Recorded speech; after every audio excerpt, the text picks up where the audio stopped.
Hey, welcome, Frankie and Ding Dong fans. I am your host, Frankie Aberlon, here at the 2023 Miss Matchplay Championship, live at Bayside Bowl in Portland, Maine. We just finished our first two rounds of the tournament. We have round of 64 and round of 32 in the books. We are down to our final 16 competitors. The bowlers who win this round will advance to the front eight, and those are the ones that get paid. Fifth through eighth make $250. Third and fourth make $500 apiece. Second place, $1,000, and first place, $2,000 on the day. A lot of good bowling action so far. We've had matches come down to the third game, quite a few of those. I had one of those in the first round myself, made it through, and it's going to be a lot of great bowling action. Here's your matchups for the round of 16. On 1 and 2, we have Anthony Carrier taking on Nutsauce and Griswold taking on Tim Martin. On 3 and 4, Scott Hartnett goes against Ian Fitzpatrick, and JQ Bebe takes on yours truly, Frankie Aberlon. On 5 and 6, we have Stephen Major against Master Splinter, and El Nino taking on the Lawnmower Man. And on 7 and 8, we have McMunroy's Burnt Toast taking on Aaron Major, and Buck Ripcord taking on Stom. So great matchups here going on. Get in the comments, share it up to your pages, share your feeds. Let's get as many eyeballs on this as we possibly can. So comments, or see, it says live viewer comments show up here. Absolutely. We are going to have all your comments showing up. I am going to have my man, my boy, Grindem Gaskill. He's going to be in the booth with you folks while I'm bowling. And might get Bass to Mouth, who's working here at Bayside, but he might come in and check everything out too. But in the meantime, we'll have our boy, Grindem Gaskill, take over the mic here in a few minutes. I'm going to be bowling on 3 and 4. On 3 and 4? Yes, I'm on 3 and 4. So I'll be taking on JQ Bebe. Should be a fun match. There's one of my boys. He comes up from Northern Maine. We love having Justin come down. So Grindem Gaskill is going to get on the mic, and I'm going to step aside here while I go get my equipment ready. And by the way, Grindem Gaskill was our high average loser last round, and he also lost his Intel Solid. That thing looks like it cracked right in half. So, all right, folks, thank you for absolutely. Yeah, he's going to go take care, get some drinks and stuff. It's going to be a great time. This is the 36-foot beefy burrito oil pattern. If anyone didn't know, 35.94 mils, a heavy pattern. But a lot of fun, 1.77 to 1, fairly flat, but a pretty fun pattern to bowl on. I've had a good time bowling on it myself, and looking excited here to see what happens as we move on. So thank you, everyone who's tuning in already. We got a bunch of people coming in. That's great. I love it.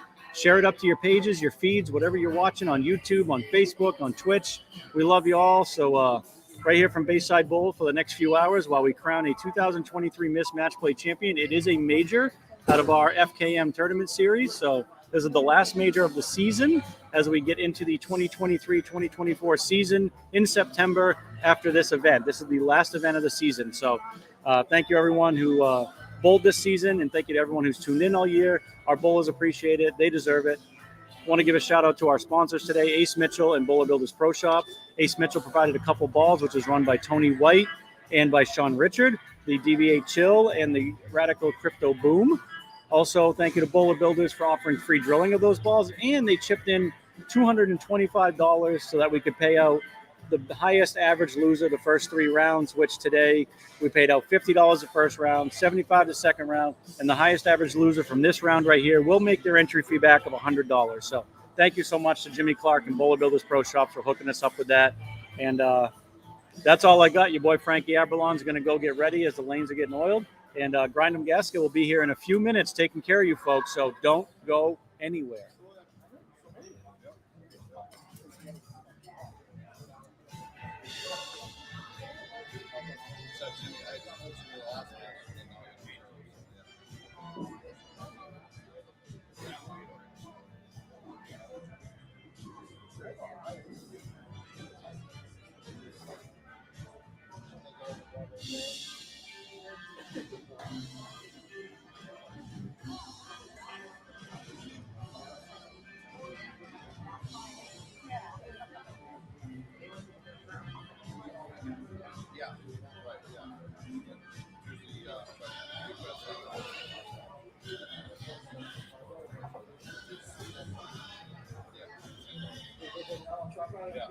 My timing isn't right there, but I'm trying.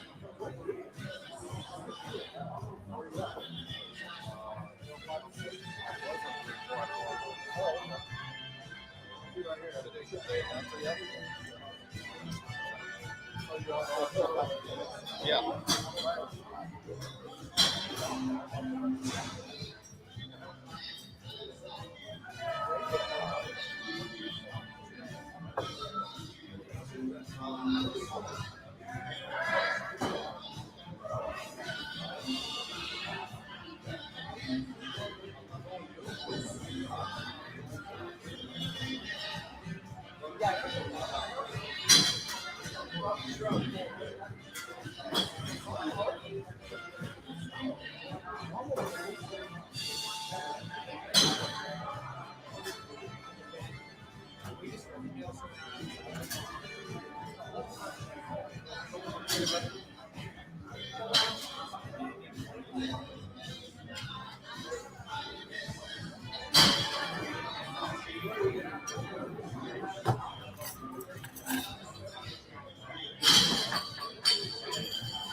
Fucking should have never changed my fucking goal.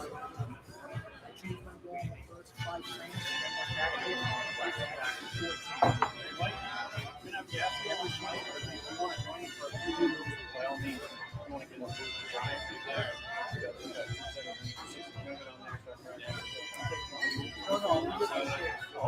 I'll go get it.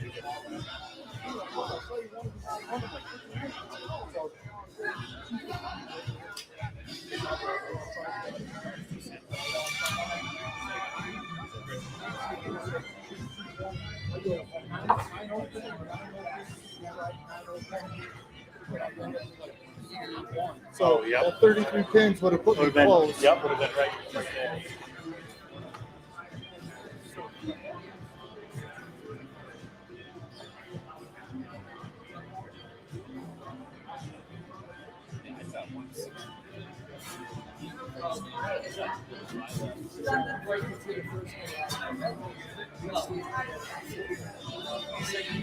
I started changing my ball. I started with the last game, the other ball. I changed to another ball, and I 3 strikes, spare, and I threw it down.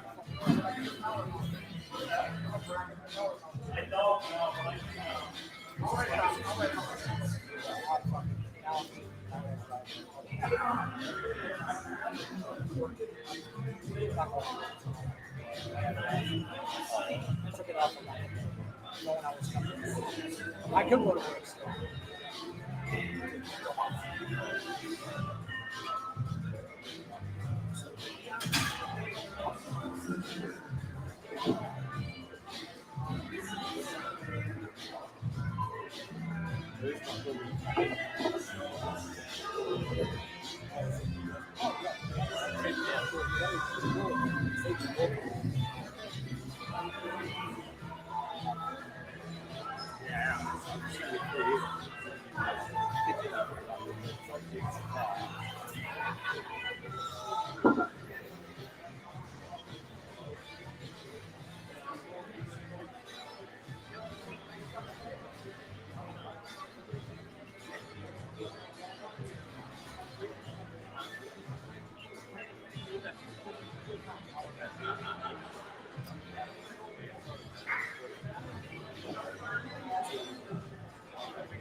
Oye, ¿me puedes sentar ahí?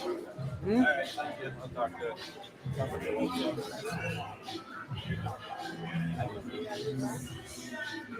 Es que no sé si ahí están transmitiendo esto. Pero, llévate tu silla, te sientes ahí donde está el señor. Yeah. No, te la llevo.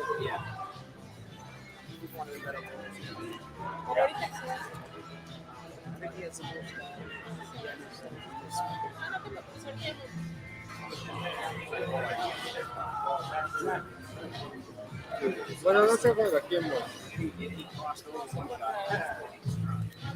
Ya llegaron más a la pista.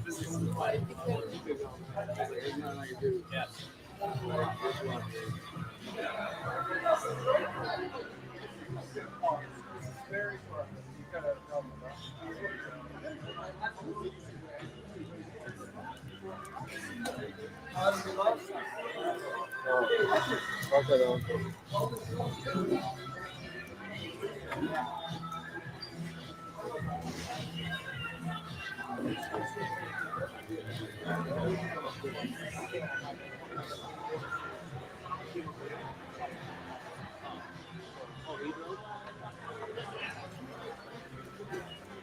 Worked out good for me. I drove over there a couple of years ago.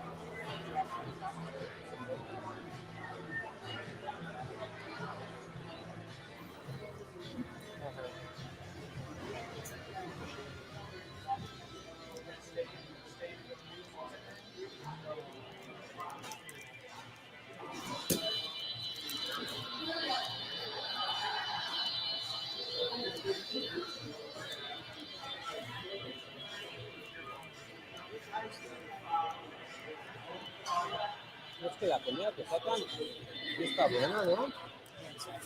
El de garnacho y todo sí se ve bueno.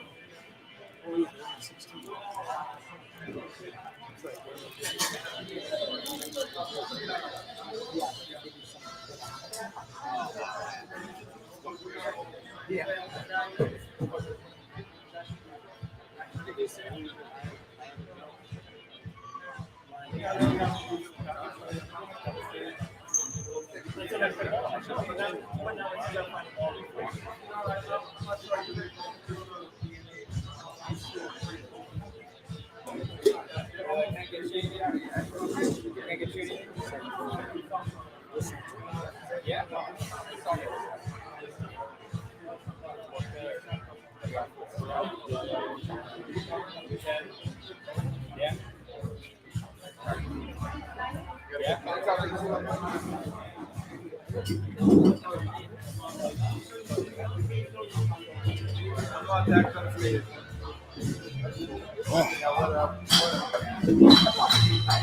We're doing it. You want to jump in there? Yeah, I am. Yeah, here, I'll take this side of No, you. you're good.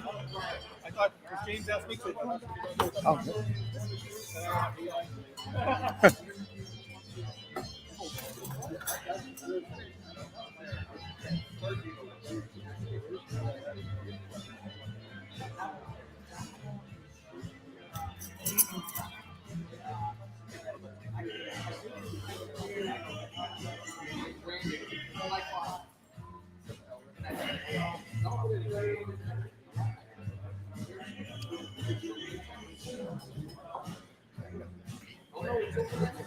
It's ready to go.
Jamie Jr.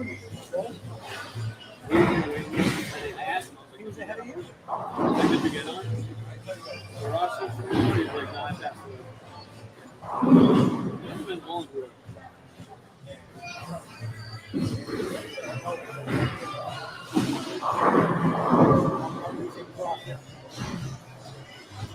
Me and Joe have been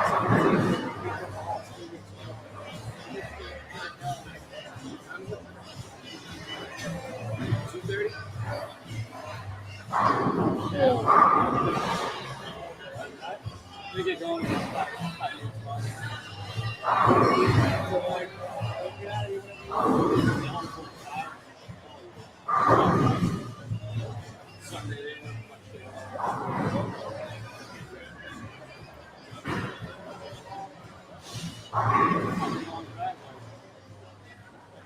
Next week.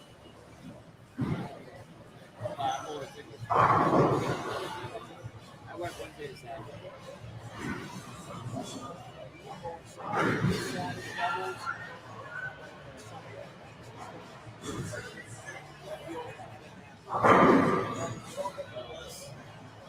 That's on Sunday. I don't feel like driving 2 hours.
You see where gas going off to?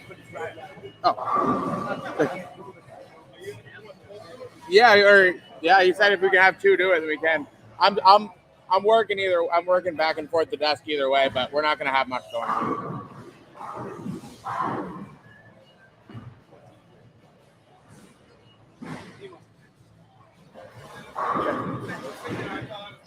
I'm still learning all the out of town guys. But I'm that. Like the fish.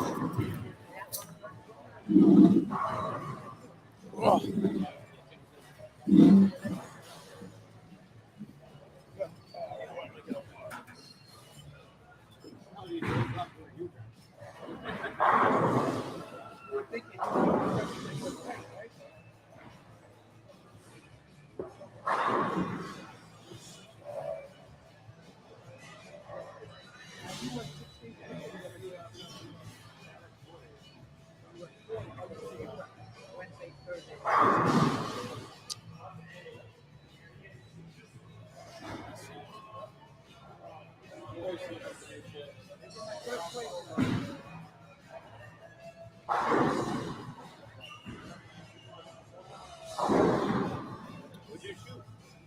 That second set.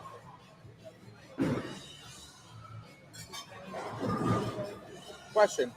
Is you just use the Google Chrome StreamYard way to set it up? That's really cool. It just multis. That's yeah. Oh, no shit. Still, I didn't even see him. And he's going to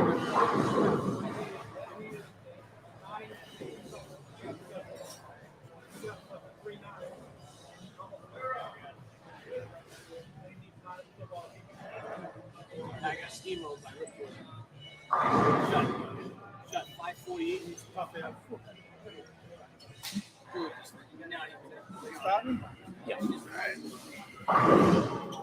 We are live, back underway.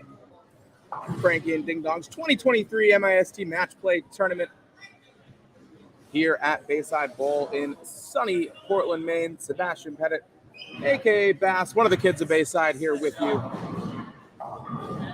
Gaskill to my right, and 2-1 for you out there. Yeah, we lost the last game close, but it's a good day. Yeah, there's a lot of battlers in here today. It's a Stacked field here is plenty of local guys here in the main community, as well as the usual suspects that you see here in the elimination rounds of these tournaments. It's going to be a fun few hours here as everyone here, at least 2 wins on the day. Buck Ripcord, some impressive numbers over on the East in his 2 matches. So I got a copy of the bracket here. Let me run down the matches real quick. So on lanes 1 and 2, it is A versus C. Okay, so Anthony Copper, is that Anthony Carey? Anthony Carey against Nut Sauce. Griswold against Tim Martin over here on 3 and 4. Scott Hartnett against Ian Fitzpatrick, who knocked me out last round. Also on 3 and 4. What does that say? That's Frankie Aberlon I know on that 3 one. and 4. Oh, Justin Quinones. Okay, Yeah. I couldn't really read what he wrote. Okay, and over on 5 and 6, Stephen Major against Master Splinter and El Nino versus the Lawnmower Man. Yeah, that's a fun pair right Yes. there. That's a fun 4 bowlers on 5 and 6. There's not a lot of freebies out here anymore. Nope. You know, all the dead weight like me got knocked out already. So on 7 and 8, McMonroy's Burnt Toast against Aaron Major. That's a great match. That is a good match as well. And Buck Ripcord against Stomp. Yeah. So, And Buck's had a crazy day over on the east side, but it's different lanes. It's different gravy over this here. is a fresh re-oil. Yep, everything's been redone. I'll tell you, when they first oiled this morning, the gutter bounced so hard that you almost couldn't play it, but it tamed down really fast. So I'm curious to see with the re-oil what happens now. I mean, I actually came out of the gate throwing a 30-year-old urethane ball, just trying to pipe it up the outside as hard as I could, and it looked like it was going to work. And then all of a sudden, by the 3rd frame, the carry down started to come. There's a lot of volume in the front, and it does push down the lane really quick. And I was out of that urethane ball by frame 4 of game 1. And now with the strip and re-oil, it's kind of, I'm kind of anxious to see what happens here with the lane transition. A lot of guys heading back to the bag here in their warm-up time, but everyone's underway now here in the round of 16 in the 2023. This is the cashes round. So these the top 8 cash. So the winners of these matches are all guaranteed a paycheck. We are playing for a $2,000 first prize today. And I trouble. think the losers of this round get $250. I think I'm going to look it up real quick to make sure I'm not lying. Trouble early for Stephen Major on 6. As just in front of the post, center screen, he's got the 3, 6, 7, and 10 to battle with. An outstanding spare shooter, Stephen Major. I think he'll need it here to keep the pace early against Master Splinter himself. So yes, $2,000 for first, $1,000 for second. Got it. $500 for 3rd and 4th, and $250 for 5 for 8. So these winners will be guaranteed at least $250. And the high loser gets a $75 consolation prize. So yeah, it's a high loser. It's based on the highest game average of all the people that lose in this round. And Ian missed the 7 pin there. Could have used that last round. he's had a fantastic day, not limited to just the second round either. He No, he had 290 this morning, the first game. It's been a few around that number. I know Buck Ripcord was looking to go well over 800 in his first 3 games this morning. So good. Yeah, the guys that had it definitely had it. The scores were much higher than I think anybody anticipated just because of how much the gutters and bounces. But you got to find a way to get it there right. If you get it there too early, it can go high. Frankie, a tough break there on 4. As he's been trying to hit that one board all afternoon. It is quiet. It's pretty empty on the outside boards on this pattern. So if you can get it out there, the promise of return is there for sure. We'll see what Frankie can do with his second shot as both him and Quinones. Ooh. As Quinones went open the first 2, so this is still wide open here in the second match on 3 and 4. That's much better from Frankie Aberlon, who completes the old gutter spare. And that one just about even through 3.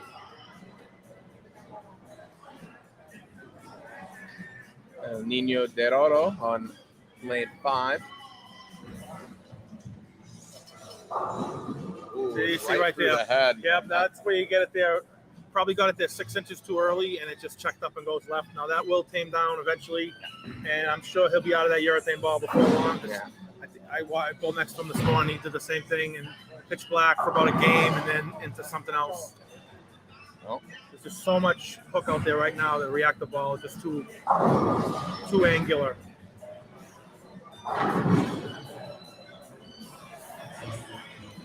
Lawnmower Man gave it right back with the 4-9. There's Ian, Purple Hammer. that's a great ball. He's starting to find his rhythm. A little DX chop there as Nino. Church on Sunday on lane 5. He'll let it go. And got everything on the right side. He'll take the count. We'll see how Lawnmower Man pushes at this 4-9.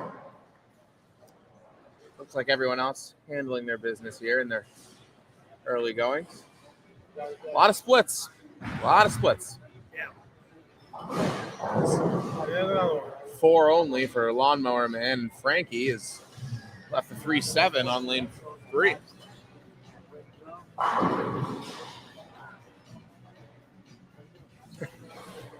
Sunny D, I had a gutter spare today. Got it done. You filled the frame.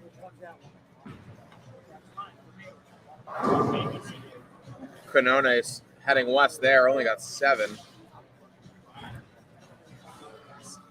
Oh, Frankie. Oh, just a little bit off the mark. And Frankie and Justin Quinones kind of letting each other have it in this first few frames. No clear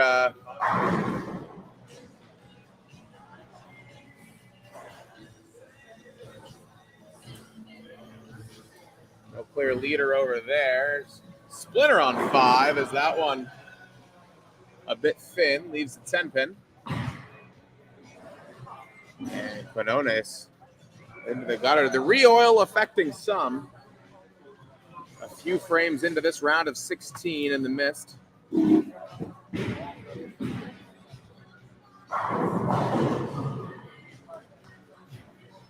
Great ball there. On lane 2 by Carrier.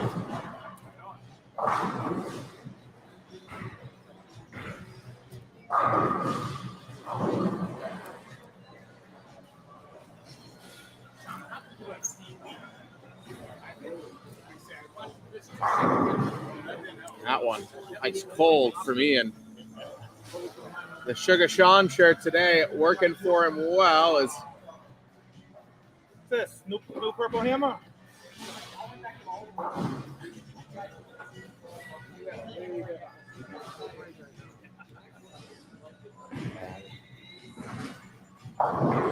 wow, a 2-8-10 over on 2. I'm going to let you do most of the talking for right now because Yeah. I can't, as you can see, I can't come all the way from Boston without getting me a smash burger. Hey, not at all. That is the number one food item for me here. Yeah. Can't make the trip without having one. Yeah, it'll be on the menu, I think, for me this afternoon as well. All right. Here till close, but we love the tournament Sundays around here. Even the employees, everyone loves it. Nate Clark had the front 3, and he just left the 2-8-10 Oh, and he and picked missed up the count, but he's got a healthy lead after 4 frames. Quinones got the Yeah, Brooklyn he is there. struggling right now. Frankie looking to answer. They're both looking for something. Frankie gets the spare, so they're looking pretty close on 3 That and is 4. a close, low-scoring match, to say the least. 44-39 through 4 frames. Some people loving the re-oil, some people not so much. Right.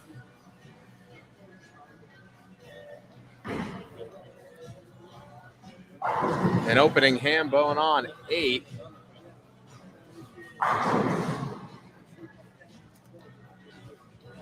As now Buck Ripcord will stand in. Strike for Splinter on 6 as Major an early lead after picking up an important spare. He would not have that same advantage without it.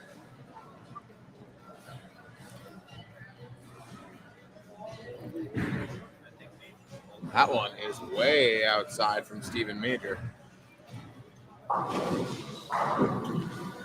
Frankie, a Brooklyn spare of his own. It's a war of attrition on 3 and 4 right now. And it's making for good, entertaining, compelling battle as they both look to sort it out.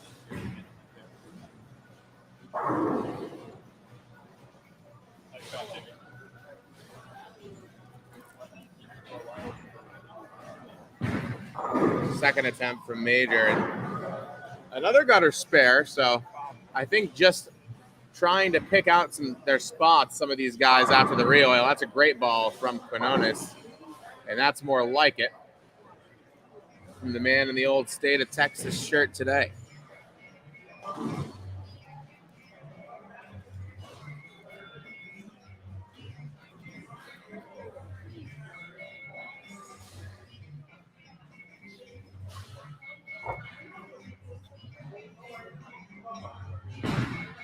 Here's El Nino. Last time out, Greek Church here on 5. This time,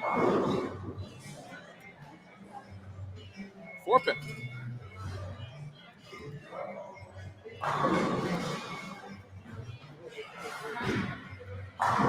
Oh.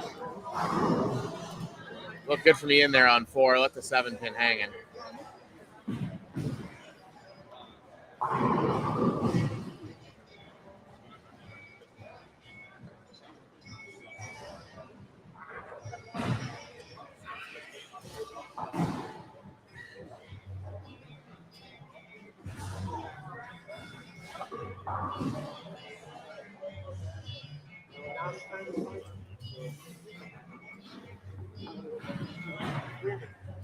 Trouble for Ian. Yeah, that's the second one.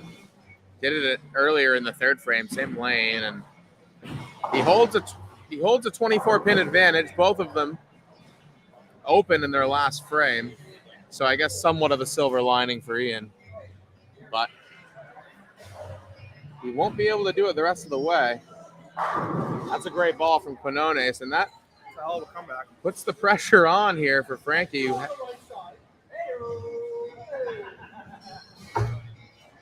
I think we'll need a strike here to keep the pace.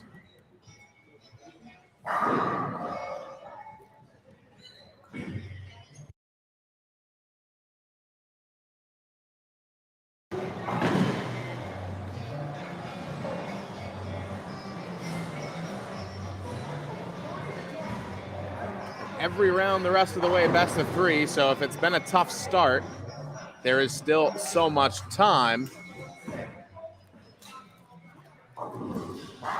As Arturo again striking on the right. He's been fine on 6. Lane 5 is the one in question for him, as he looks to be about 30 pins clear of trouble here against the Lawnmower Man. Now, Not Sauce, lane 2. Swinging one in and gets it to fall. A turkey for her. She is, I would say, well in control over here against Carrier. And now Frankie. Ooh, a nice pickup there by Carrier on 1.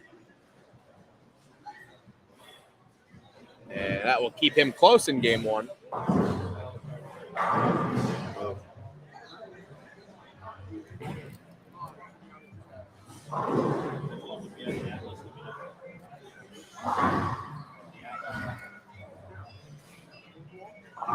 And Frankie taking care of biz on lane 3. A nice pat on the back there. Big one, needed it as Quinones is finding his marks here. He will have a 10-pin to contend with.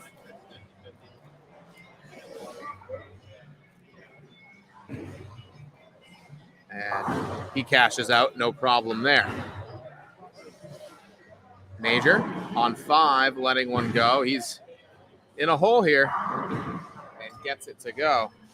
Needed that one. Over on 7 and 8, Monroy had the front 5 against Aaron Major, but just left the pocket 7-10. So Aaron has a chance to get back in this match.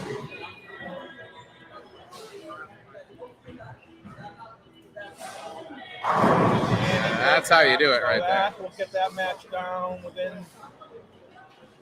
within 20, and Aaron can cut it to within 10 if he doubles up in the frame.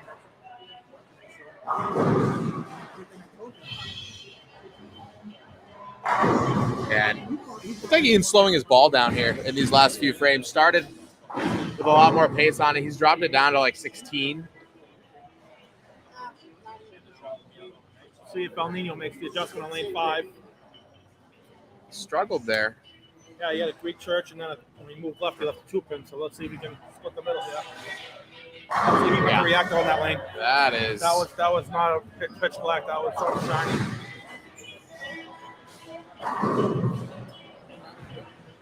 Oh, and Quinones leaving a tough one.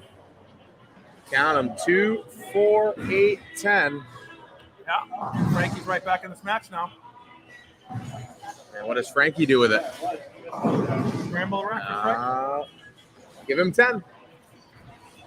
So now, Quinones will pretty much have to make this.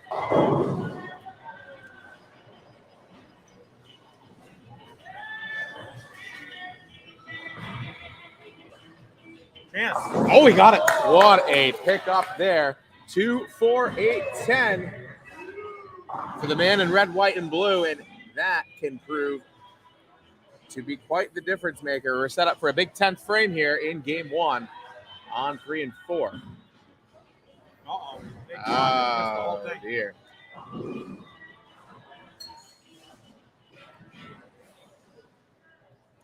Still has a lead, but that was he could have locked that match up. First game anyway.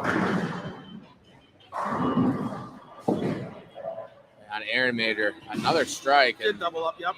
That cuts that lead down to 9. Steven with the same on 6. As him and Splinter having a good old battle on 5 and 6.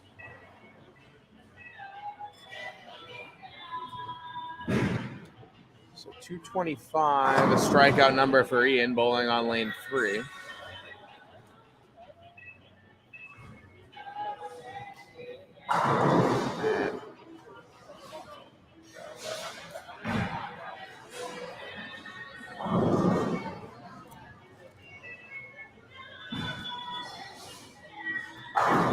Carrier with a great ball on 1 is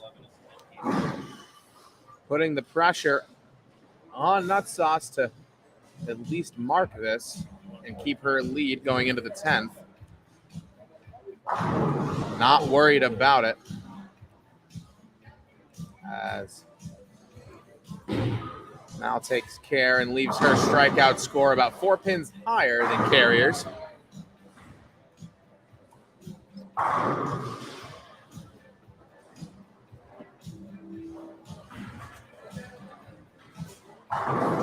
Ooh, and well, not a big deal for That's a Ian. game 1 winner for Ian.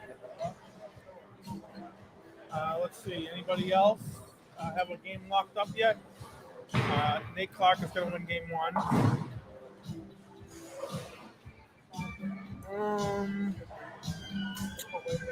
The other match in lane 1 is still in the balance. James and Justin are going to go to the 10th frame with a 4-pin match.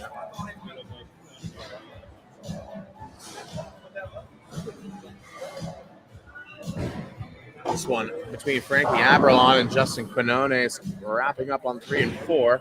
First shot in 10 for Quinones is in there. Good gravy. But James has having a strike up. If he doubles, he wins. Justin is in the lead right now, but with James being on a strike, he's going to turn the corner too much. Oh, and that.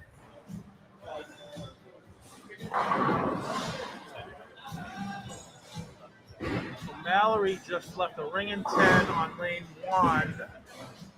She could have locked up her match with a double. So now with a spare, she'll be in the 2 teams. We'll force. Let's see, Oh. Anthony will need the first Frankie strike. missed- if he Frankie makes missed it. Yeah, that match he had already lost. He could only get to 170. Justin's already got 172 no matter what. Yeah. That match is already over. That game anyway. Game 1. So here's Anthony on lane 2. Mallory missed that spare. So now he just needs a mark. And Okay, well.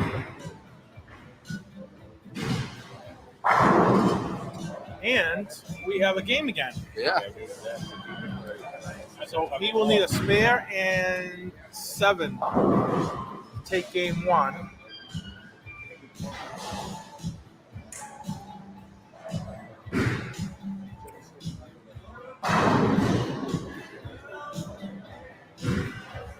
Threw it straight. Got it. Couldn't skip it out. Oh my that's God. Lucky. What a bad break. My God.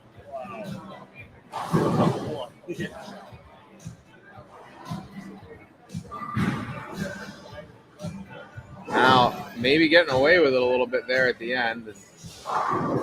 Everyone 3 and 4 good to go. We're underway game 2. Everyone else still wrapping things up as Lawnmower Man going after a 5-pin spare here, and he's able to get it.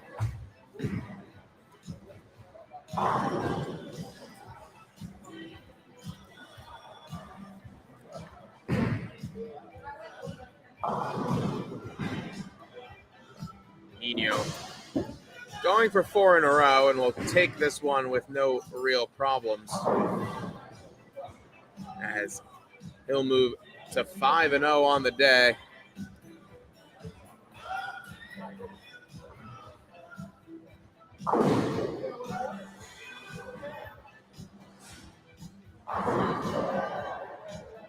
Lost to 10 there.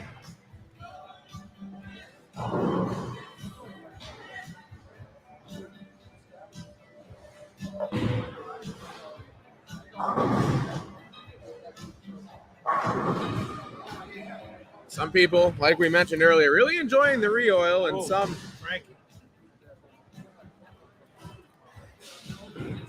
wishing the burn was still around.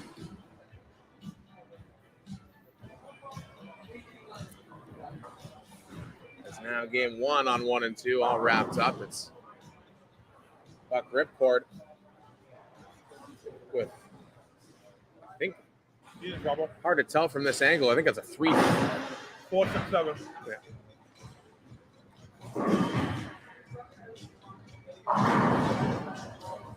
Well, Bonone striking to start his game 2.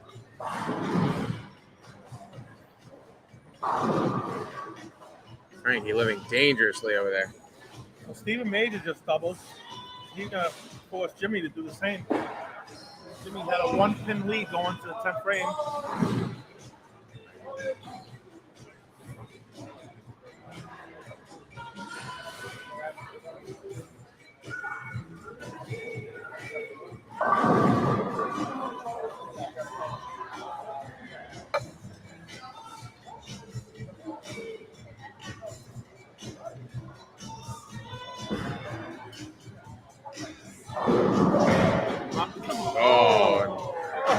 Splinter.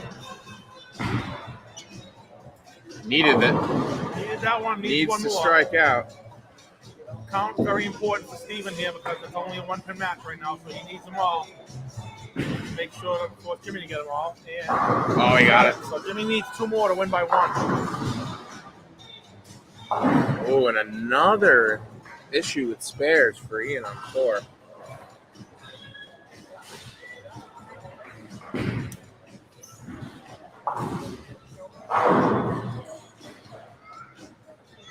Monroy has shut out Aaron. Monroy's going to win game 1 on 7-8. Yeah, no problem. Other than that, pocket 7-10. Yeah. Not an issue on the real oil from Monroy.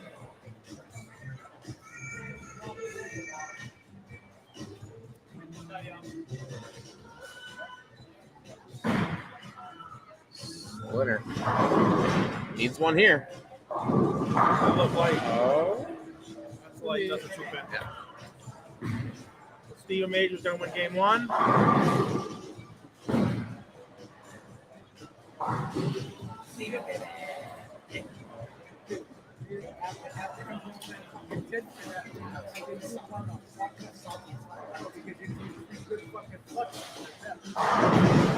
No problem, Pornino.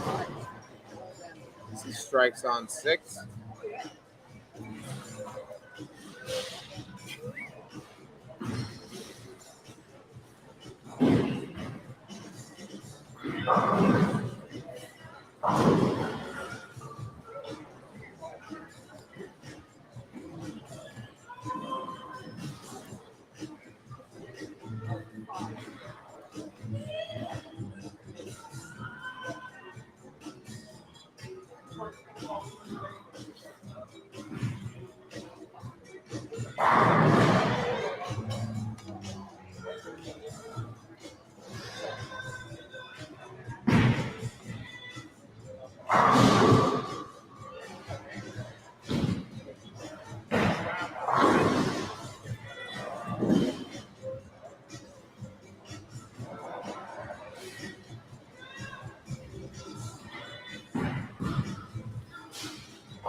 Like Jimmy tested out the waters with a reactor ball there, and Yeah. that count didn't matter there, so he just tried another ball. See what he does going forward.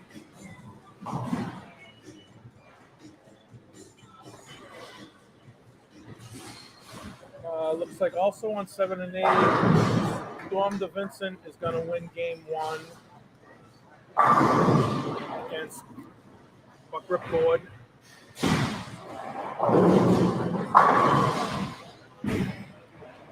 That is all around match 1, game 1, I should say. And some of these players are already into the start of game 2. Yeah, Quinone, it's a great start to his game 2, and he'll go 10 there. Is that one through the head pin, almost Brooklyn, enough for a potential strike on that one is Frankie ready to shoot on 3. And that is more like it from Frankie Abralon.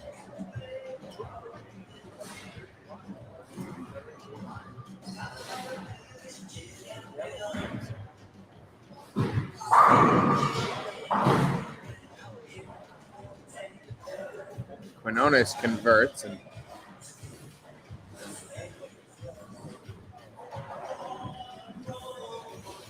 those two going back and forth. Quinones, his early strike, the real difference maker so far.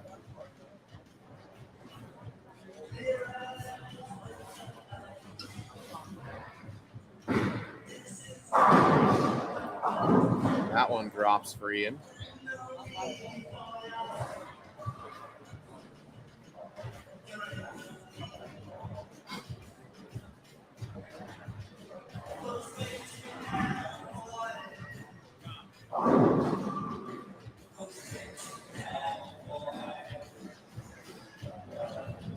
And 5 through 8 into their second games now. And Steven Major starting with a big strike. He's got him figured out now.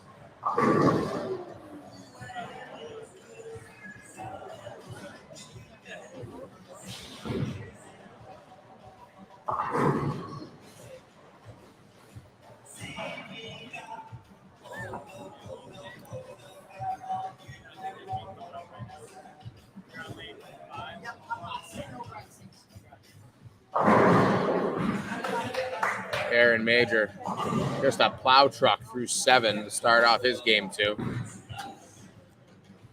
Oh. Hands up. Rookie nickel. 5-pin for Frankie.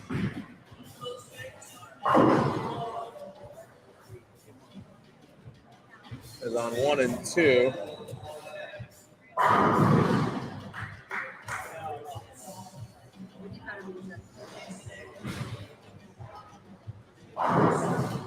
I can tell Charlie.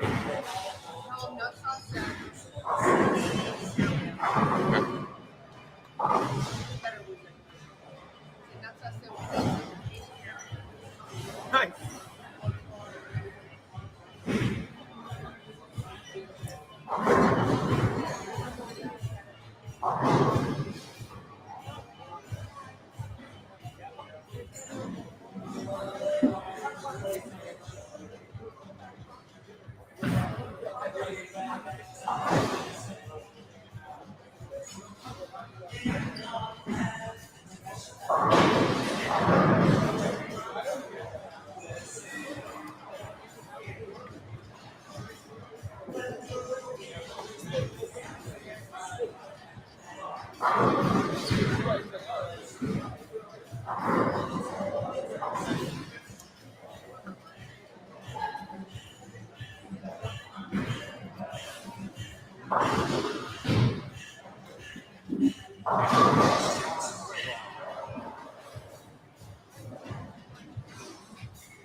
Great ball there from Lawnmower Man.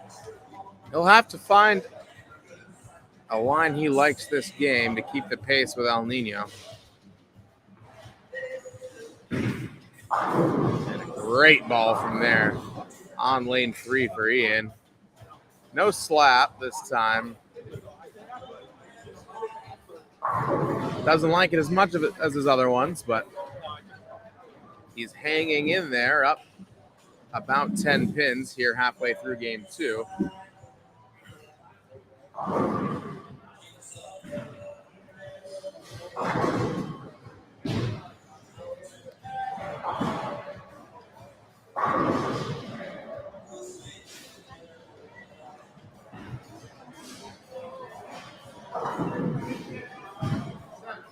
The 3-6.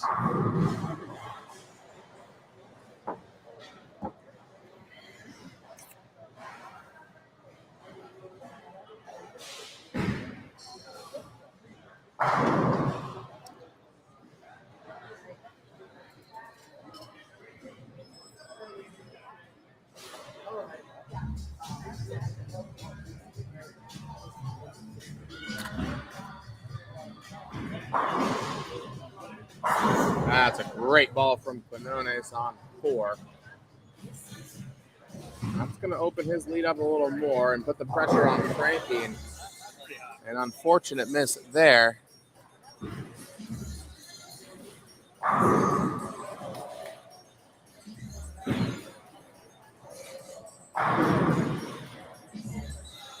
Good fall by Carrier on 2.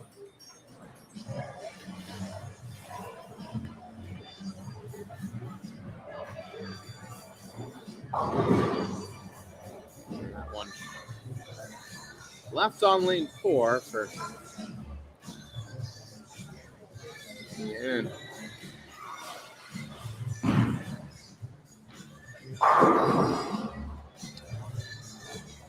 Lanes 5 and 6, the hot lanes here to kick off game 2. Lawnmower Man pushing after it. Looks like 1-2-10.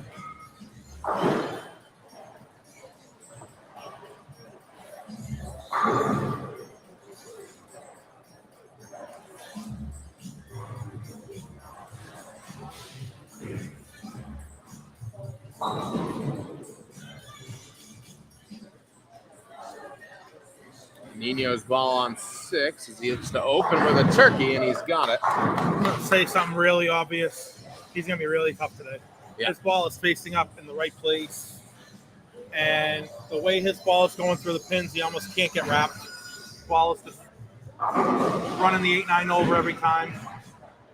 You know, a lot of times you get a good look to the pocket, but you can't strike because the ball's coming in at a weird angle, and his ball is it's just facing up at the right exact spot and just going through the pin so perfect that he just, like I said, when your ball splits the 8-9 like that, you can't leave anything.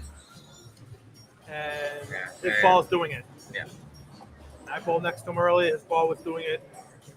Again, not on the fresh because he was throwing urethane, waiting for him to tame down. But once they tame down, he goes to that reactor ball, and his ball just does that hook stop thing where it just runs the pins over.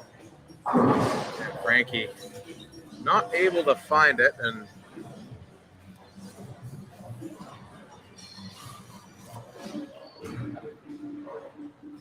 well, he very graciously did ask me to come over and do this, and I was excited to it. Seems like we might be getting Frankie back here sooner rather than later if he's unable to start stringing a few together.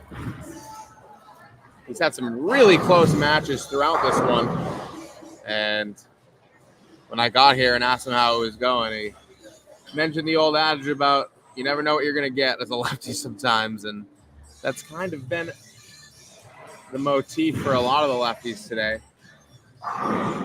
Stephen Major, first 4, as the winners on these pairs, I think, will play each other after. And if so, it does leave some very intriguing matchups on the horizon for the last 8. Mal, no problem on 2.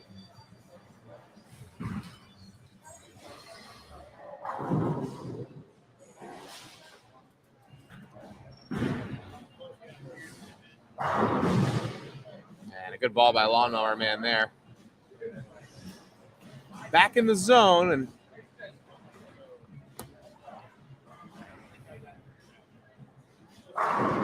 Ripcord a strike there. He's open the first 3.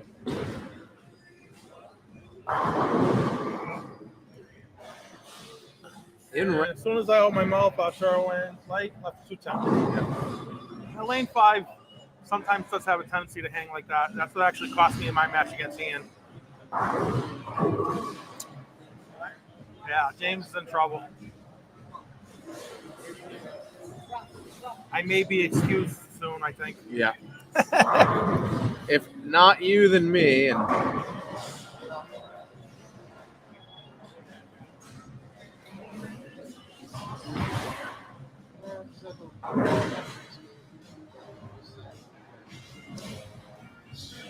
I do the stream for Neva sometimes, and when you lose and you have to go in the booth afterwards, we call that the bitter broadcast booth. And I think James is heading there right now. oh, Arturo, big business on the 210. As that one flying across the boards for a big pickup, and if you're the Lawnmower Man on that one, that was your door. And we'll see. Yeah, right when you thought you had a chance. Yeah. There was a little glimmer of hope, and he just slammed the door right on it.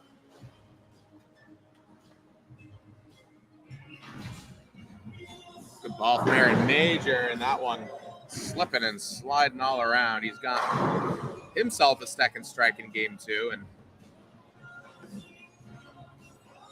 it is looking like a battle on 7 and 8. As Splinter. Jimmy's trying to hang in there with Steven. Yeah. Steven has the front 5. Jimmy has spare 4 bagger, so that's Yeah, and his first ball was great. If you were going to complain about it, it was a little high, but at the same time, it very easily could have struck. And It's hard to tell the difference between the two of those two in both of these games. First game, 5 pins difference, I think. Or no, it was the second strike in the 10th that he couldn't get, so he ended up losing by 15. But came down to the 10th frame, and this one's heading that way now. Another strike for Nino. Yeah, that's the kind of ball reaction I was talking about. It hooks, but it kind of stops right at the pocket. And when your ball goes through the pins at that angle, the pins just behave and they do the right thing. And it's amazing the way he gets the ball to stop like that. Very comfortable on these lanes and as a building, but especially this side of the building. He's so good, so comfortable. I mean, if you're bowling unworried for the Elias Cup, I think you'll come here and do just fine if you're doing the local. And he's in his groove, and it's going to be hard to take him out of it. But he's in for some good matches, even if he does get away here with a win. He's going to be in for it no matter who he gets out of these That side two. of the bracket is stuffed. Yeah. Steven's bowling good. Jimmy's bowling good. Yep. You know, Monroy's bowling good. Yep. Even, It's not going to be a cakewalk. It's not going to be by any stretch, but he does have the best ball reaction in the building right now. Yeah. Although Steven looks like it's close. And Monroy, for that matter, also. Yeah. I mean, even Buck's had his fair share of tough moments, but first round, he lost his first game, came back, bowled a 280 right away, like it didn't happen. So he's able to find his groove. He's got plenty of local titles to his name as well. We're best of 3 this afternoon in the 2023 M.I.S.T here at beautiful Bayside Bowl in sunny Portland, Maine. That is swinging over. That's a great ball there, and one that he needed too. As ultimately it's up to Ian at this point who gets out and into the next round. His ball is... That match is not over yet. Nope, that's a bit high. So Hartnett can now strike out for 204, and Ian is pacing out at 200. So if Hartnett strikes he makes out, this 210 as his closeout. Yeah. Oh, Jimmy. Splinter missing a 7-pin, and that makes it so Major can do something a little easier here. And that one's a bit outside too, but got it big on back.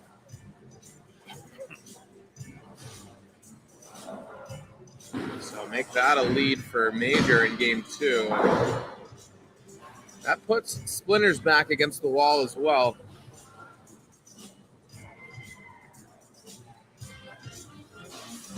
Quinones looking to finish the job. Brooklyn there for 7-1-3-9. Well, if Frankie doesn't throw this strike, he can call it a day. Yeah, I might be getting fired if this doesn't.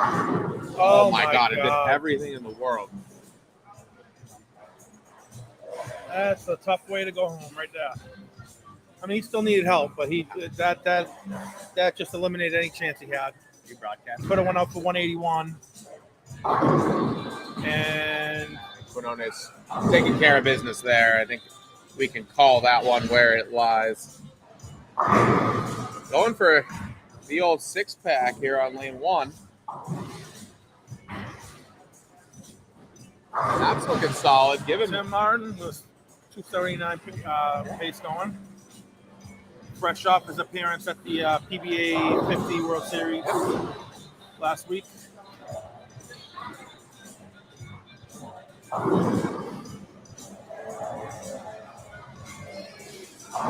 Uh-oh, Ian is in trouble here.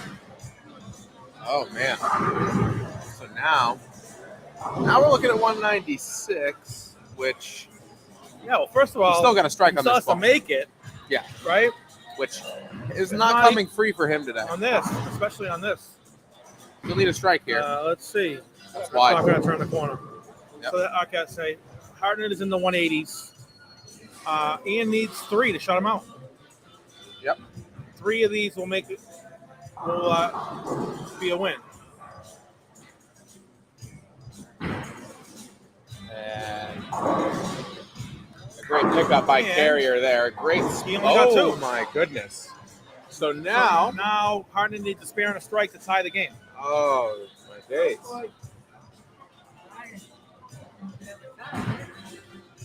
Oh, we left it wide. Oh my God. My God.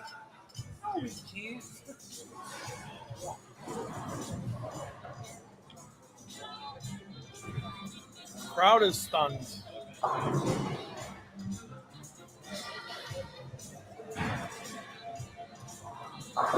Wow. That was supposed to be my match.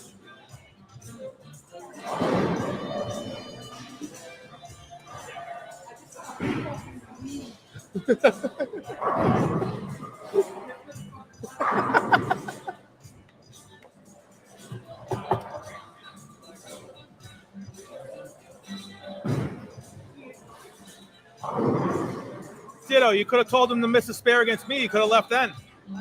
You should have told him to miss against me. He could have left then.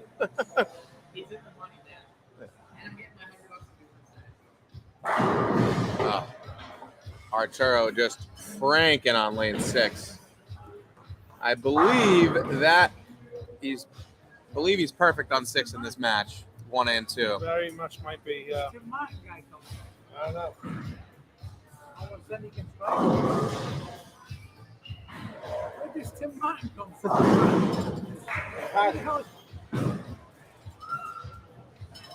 Quinones, I think, doing some testing for the next. You're right. Come to 11. I don't want to win like that. Hey, then give him a spear and let him see if he can strike the kite. He can't. He doesn't. It doesn't work that way. If you didn't want to lose that way, you'd say, okay. Yeah, you should have some more. Yeah. Remember what you just said. Remember what you said. Nope. Martin going for 268 to wrap up his match. Any way I can win. He had no problem. They don't pay you to lose. And one of them oil comes up and shoots the shit. He's like, oh, we're sitting there with his work. Oh, I'm Mike, by the way, because he's.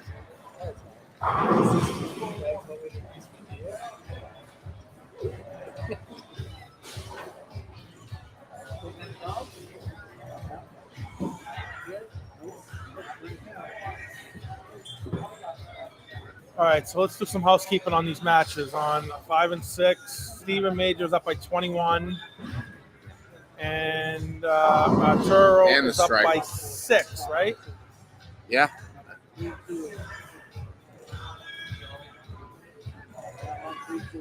And over on 7 and 8, Monroy is up by 25.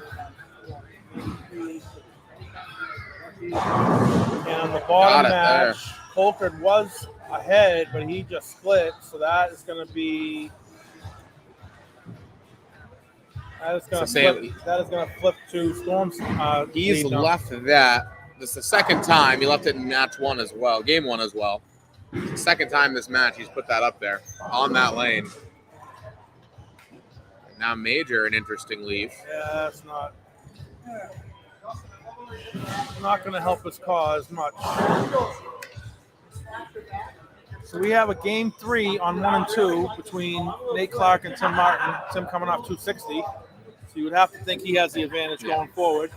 Yeah, it's been a bit of a struggle on the spares for his opponent. He'll have to sort it out. It's going to be a good game 3, I think. Frodo just struck to take the lead over Arturo. We'll see if Arturo can take it back on lane 5, which is definitely looks like becoming the tricky lane of the 2 for everybody. Yeah, this is an interesting And shot. it was when I bowled there as well earlier. Oh, ringing 10 for Clark, is it? On lane 1? Nate Clark, yep. Yeah. Okay, Aaron trying to hang in on 7 and 8, trying to stay alive. He is still down 25.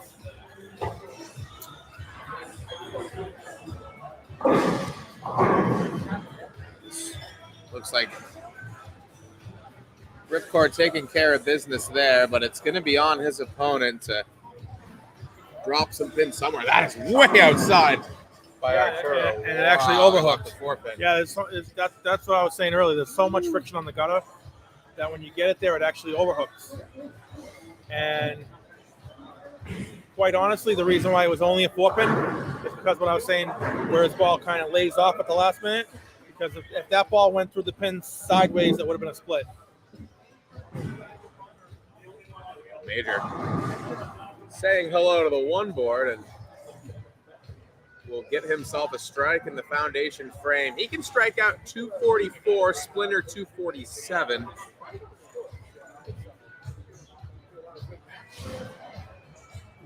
So that makes for another interesting finish between those two on 5 and 6. Aaron with another strike on lane 8 to stay alive.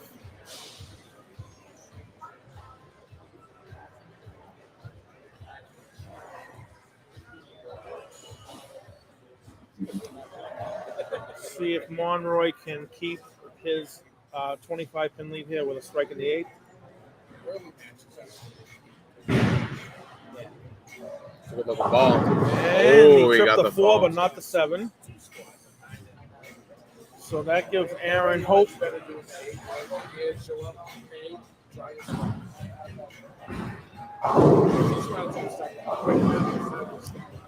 Lane 5 is definitely getting tricky.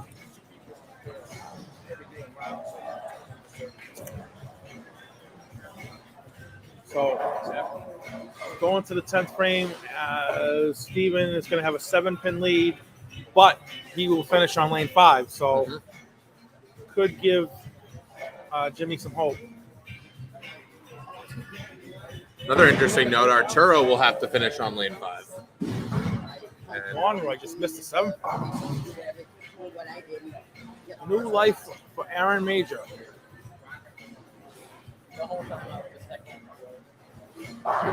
oh, that is the miss. I take it.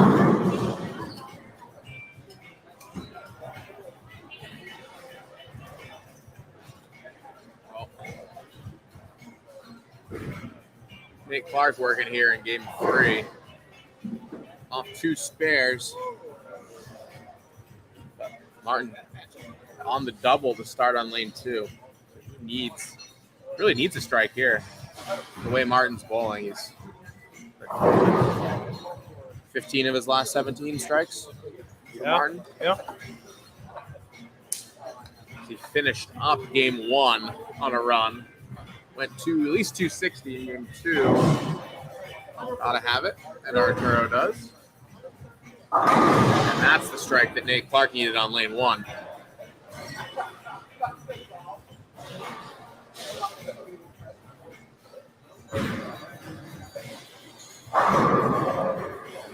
Throughout especially the last few tournaments that we've had around here, it's been good seeing some of these young guns make it to this point, but it's really been that next step for some of these guys that has been the hard part, and there's a few of them left here today, and it could be one of their days just as much as it could be any of these guys throwing 260 right now. It's the beauty of match play is Martin leaves a tough one.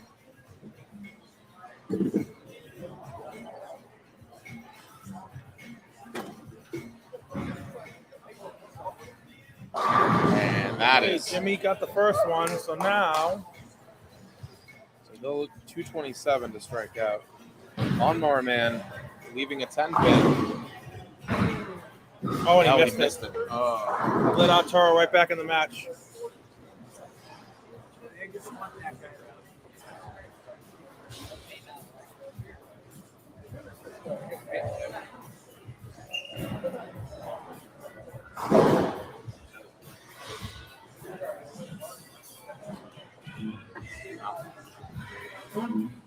Still puts Lawnmower Man 4 pins to the good. Yeah, and he's on the better lane of the 2. Yeah. Over on 7 and 8. Monroy and Aaron are going to be 3-pin. Monroy has a 3-pin lead going to the 10th frame there. All right, Jimmy needs this strike to take the lead to force Steven to get the first one to 10. Pop it in, brother. Thank you. He doesn't get it, so now Steven Major is going to just need a mark. Same thing. Need a mark to advance. Yeah, it'll be the same. Yeah, we're actually for the next round, they're just going to get one on each. And just put it for Okay, let's put 5 minutes. Yeah. Whatever. But wait for everyone to finish so they all start. Yeah, and then just shut it right now. Perfect. Strike for Steven to lock up that match.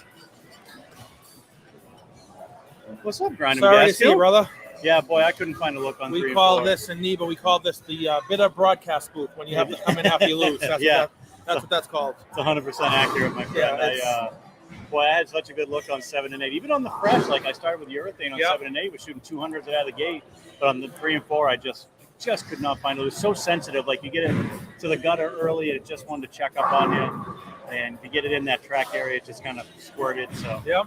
you know, it is what it is. So, yeah. So, let's go get some comments coming in. We get some Facebookers, some YouTubers. That's good. So So, Grindham, what are you seeing back here? Who do you, the people that are still bowling, who do you think's got the best luck? I thought Arturo did, but lane 5 is giving him a little problem right now. And, it's funny. I bowled on 5 and 6 in the earlier 2 rounds, and I saw that same thing where all of a sudden 5 would start to wiggle. Yep.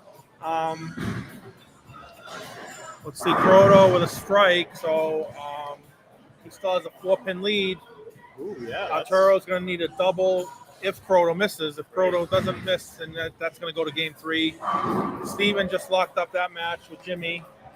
2-0. That was a high-scoring match, too. 244, 216, that one. So that was the AC. Over on 7 and 8, Aaron is down by 3 going to the 10th. He lost game 1, so he needs to win this game to extend.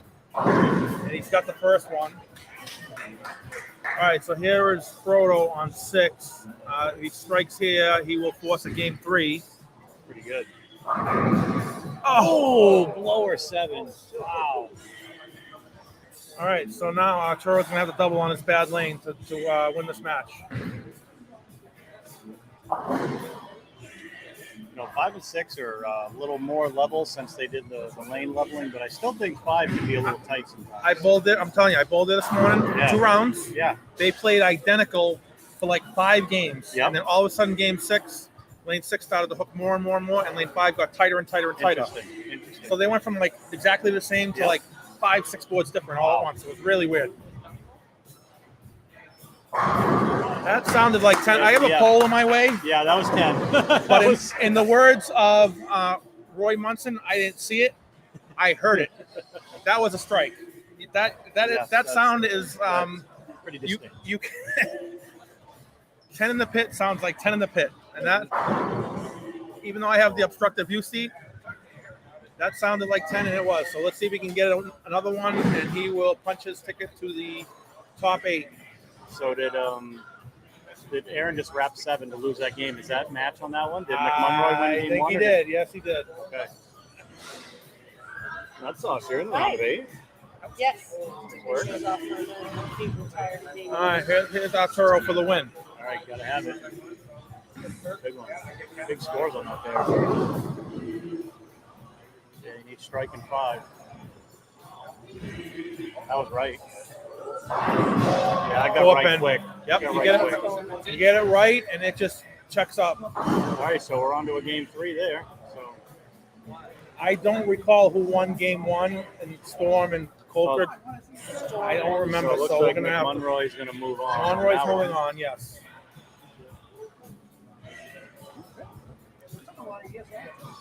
Yeah, see, the thing with lane 5 is if you get it there too early, it does what that ball just did. Yep. But if you don't get it there, it doesn't hook at all. Right. So it's very touchy. Big open for Griswold there. So that puts Tim Martin right back in the match. 10-pin lead right now for Griswold, but if Martin comes up and strikes again, then they're tied. So.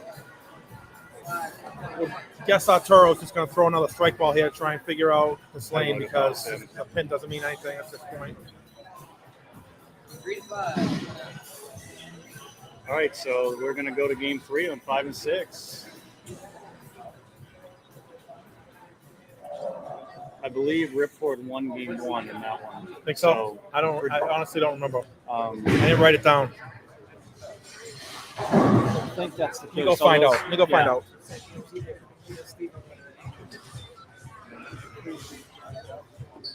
Boy, can you tell which pair? Look at there was not a game over 180 on 3 and 4. That pair to me is playing super tough, and guess what? That's where our finals are going to be. So I was on that pair, and the look on both sides of the lane did not look great. Super touchy. And I grind him.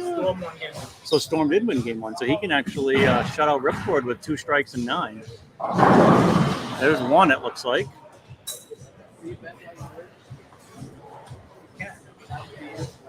Oh, no, I'm sorry. He opened, so actually Ripcord can strike out for 221. The best Storm can do is, it looks like 223? 213. 213. Yeah. 213. Whoa, triple. Wow. I've seen that a lot from that guy in this building, that's for sure. You think?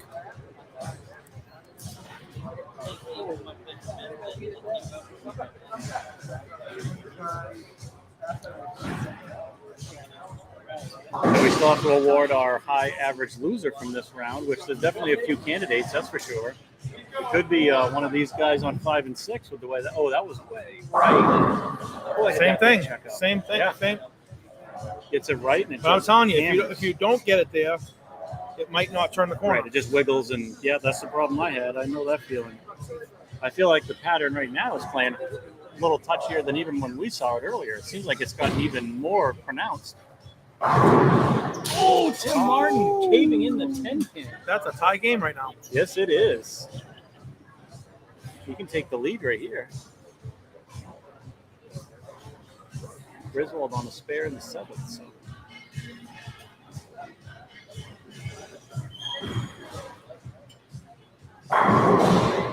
There's Ripcord. That's going to force a game 3 on that pair. Yep. That's trouble. That's a big miss right there. I went dead left. I'm a little surprised he didn't use his square ball. Yeah, really. Usually he does. Usually he plays pretty straight at it.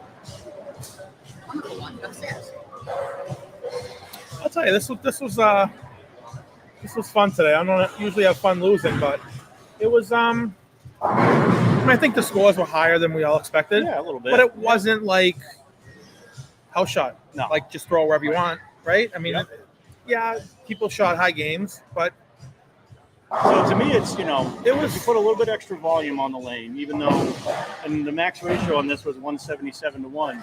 You can get a pattern that you can design that's scoreable. That's less than 2-to-1 ratio. Yeah. That you can see some numbers on. Pooh Bear, no. Splinter lost in 2.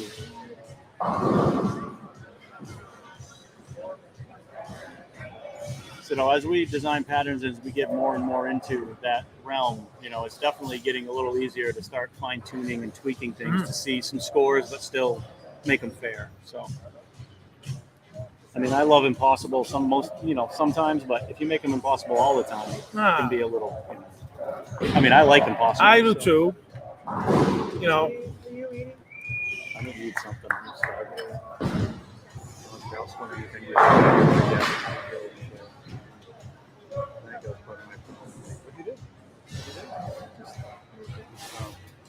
All right, I'm checking on the scores here. Let me see what the averages were. That was a 198. So that one's still going. So he's out. He's out. Okay, so Splinter, if you take 6, so he was a 210 average. Yes. Yeah. That one's still going. So he was a 210. So you take 9. So you take 8 to 11. So 2 or 11.5. So actually, that's high right now. All right, here's Nate Clark on lane 1 with a 1-pin lead, try and extend to 11. Yeah, this is a huge shot. Absolutely monstrous shot. Wow, great ball. Probably his best ball of the match right there. I'll tell you, he's come a long way in the last few years. He's, mentally, you can see he's gotten a lot tougher. He came back off of the Open, threw a couple of big shots there. That's good to see. You're very welcome, Pooh Bear. All right, can Arturo figure out lane 5? Yeah. That didn't get as far right. Yeah, see, that was better. See, that was definitely a much better shot. A little tighter. Tim Martin. Tim is in trouble. So that maxes him out at 213 if he strikes out in the 10 with a spare here. Yep. So Nate Clark is in the driver's seat. I love it. We have 3 matches in game 3 right now. I was trying to figure out what Tim was using. I thought it was an original Black Conspiracy for a little while, but it might not be. Could be. That was He one just of my drilled one favorite before he went to balls. the World Series. I love that ball. He was at the PBA World Series last Yeah. week. He just drilled a fresh Conspiracy, he told me, and a fresh Intel. That original Conspiracy is, to me, like a top 5 ball for me all time. I have thrown some great numbers with that ball. So if you think that's what it was, then that's probably what it was, because he did tell me he just drilled one. That makes sense. Then. That's trouble. One more, man. That's Big trouble. miss. Big miss. For lane 1, he's got a good look on that lane. 213, so that's going to force Griswold. Oh, 9 spare strike for Griswold. 9 spare 9 could be a tie if he strikes out. So, I mean, definitely not out of the realm.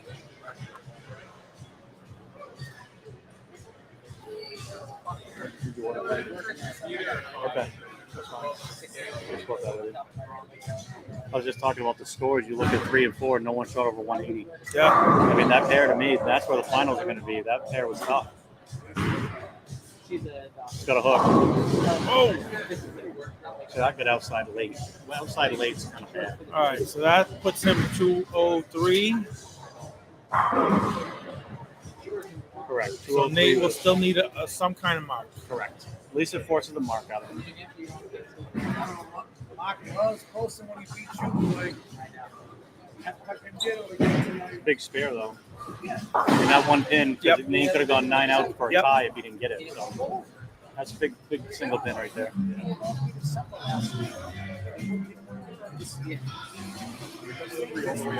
Yes. Is it 3 every all the way through? All the way through. I thought it was Yeah.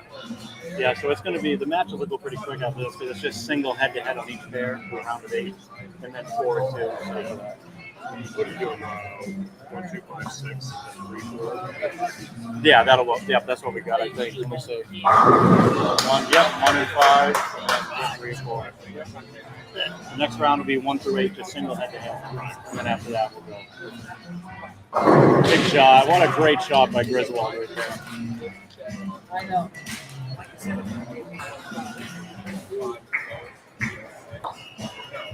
All right, so Griswold's going to move on. And right now it's looking like our high average loser is Aaron Major right now at 211.5. Really? Yep. Even Tim Martin was 203. He had 268, but his first game was 139. Oh, was it really that Yeah. low? Oh, wow. So that took him out of contention. And Splinter was 210, but Aaron Major was 211.5. So hard to say. Two games still going on. All right, that's more than enough.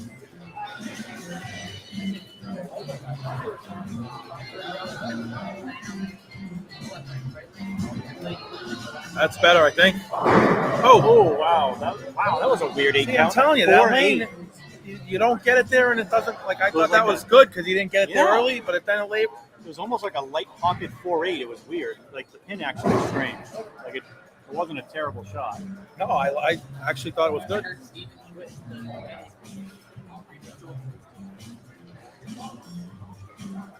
It does have a 20-pin lead if he makes a spare. Not an easy spare. No, well, he's going spare ball at it. Got it. All right. So he learned his lesson after the one in the first frame. No, we're not looking at that anymore. We're going straight at it. Thanks, buddy. Appreciate it. So in our match on 7 and 8, we have Buck Ripcord with a 23-pin lead after 2. So that's Ryan. That burger looks pretty good, man. Always is. I brought it up earlier. I said, you got to talk for a while because I can't come to Portland without getting a smash burger. Oh, the smash burger is my favorite. I love it. Lawnmower man. That's trouble. Yeah, that was definitely a little bit He left. had a little up. problem with his Steered it. footwork that you could tell he kind of stuck or something. Yeah. Yeah.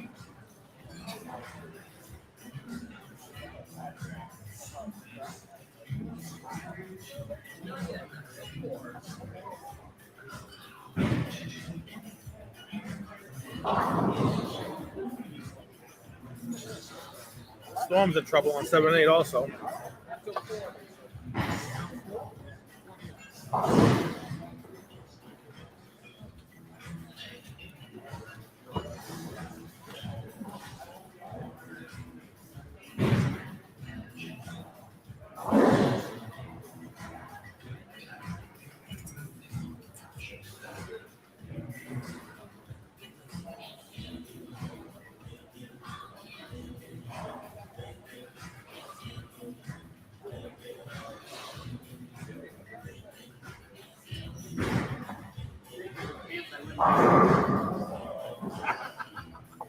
Actually, Aaron Major, 211.5. Yeah, he just sniped you off. It was close. Yeah, I think you're going to be second.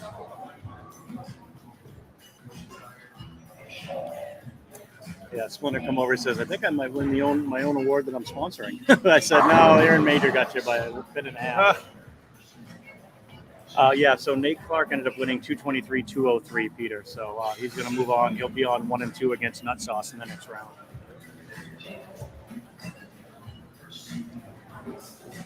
Said Nate Clark. I was like, who's that? Oh, yeah, Griswold. Yeah, right. I was doing the opposite. I'm not used to all the nicknames still. I was still calling everybody by their regular name, real name. Yep.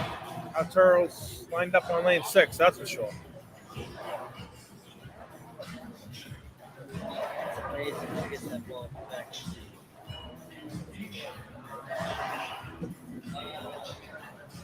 We were saying last game we don't.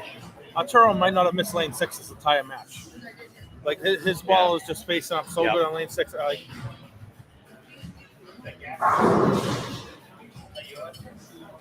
Oh yeah, that's his. Yeah, the cracked one. I used it 2 weeks ago at UBA, and when I opened my bag today, it was cracked. I don't know.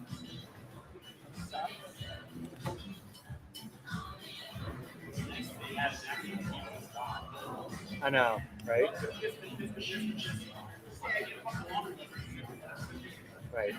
Right.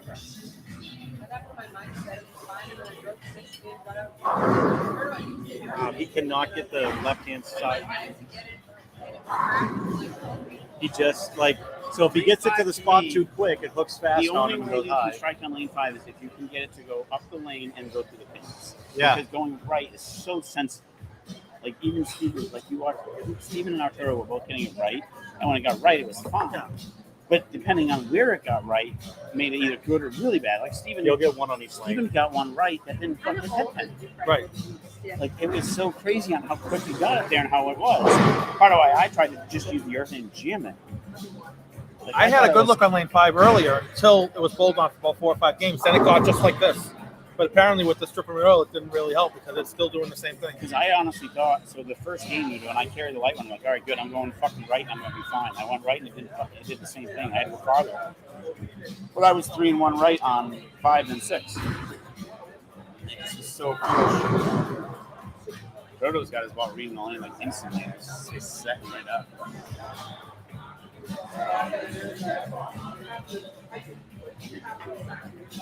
All right, so Bucky's in the driver's seat on 7 and 8 right now, but it's up 33. Yep, 33 pin lead. Can extend here to 43.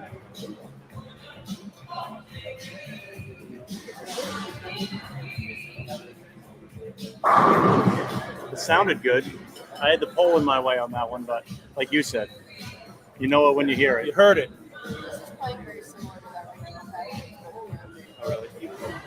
Because like I was telling Brian, we can put, like I tweak the patterns and stuff. So like we can put out patterns that are less than 1.8 to 1, but still scoreable now. So like I feel like we're getting, I feel way more comfortable designing well patterns and stuff now. Like that's scoreable. Listen, you just keep putting out patterns that we can play outside of 5. Right. And we'll all be happy. By we you mean I'll be happy. By we you mean you, me, and Nut Sauce at least. Yes. Not that I made it out of the second and third round, but well, what the rest of the field doesn't know is we have bowl today. I have to win because I can't bowl the TOC. You're right. She has to win. This is her last chance to get into the TOC. That's all I got. Right. Although Greg came up with a new rule: if you've won an event twice, then you take the lead second. So by default, Bucky won Bowler of the Year twice. I lost him in the finals one year. There you go. Right. So by the new rule. Yeah, it's fine. It's fine. You don't Storm's staying alive as best he can, but he's still down 33. Yeah. 33. I mean, he's in much strike territory now, really, at this point. 8 frame. Got to cut into that lead a little bit. Arturo, good chance he'll strike on lane 6. Yeah, pretty much. Yeah, so again, he can get it away from him on that lane. He can get it up a little. That lane, you can get it to the gutter, and it behaves. It does what it's supposed to do. Yeah. Lane 5. Oh, they're better. It was. We can't say Ask that him though. till I He say had it. a weird. They were take on it, exactly though. the same for like 5 games, Really.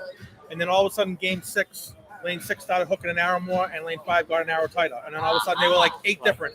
I can tell you right now, 5 is way more sensitive for Arturo, and maybe that's because of his ball roll is making it more sensitive. I'm not sure, but Well, I also wasn't getting as far right as he was.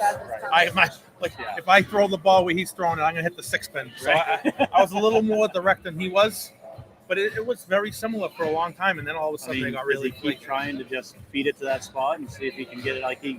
I mean, the pins he sent 5 pins at the 7 pin last time and nothing hit it. I mean, I got to think that he's going to be pretty close to that spot again here.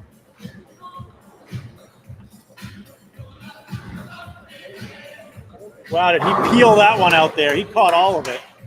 He peeled that one out there. That is trusting your game, folks. That is trusting your game. Dos chusas. Those juices.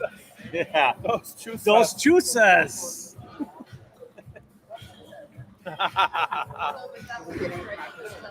Yeah, you'll get one on each lane. And you can change your cover if you want between them. Listen, Arturo's been teaching me Spanish, so he lost me though when we were at the regional, and I had 8 in a row, and he told me what that was, and I can't remember what the hell it was now. Well, it must have been Ocho something. Yeah, it probably was. But I can get the 8 part right. After that, you're on your own. I was just happy I had 8 in a row at that point, so I don't really care. Oh, 8-10 out of there for Bucky, That match and that is match over. is locked and loaded for Bucky. It is over. Storm missed the single pin in the 8th. This match, though, well, It's Pro over. can go, 199, best he can do. Arturo just needs to keep the ball in the lane. Yep. So if you're him and he's been peeling it so much off the edge, did you just throw your... What the hell was that? What just happened?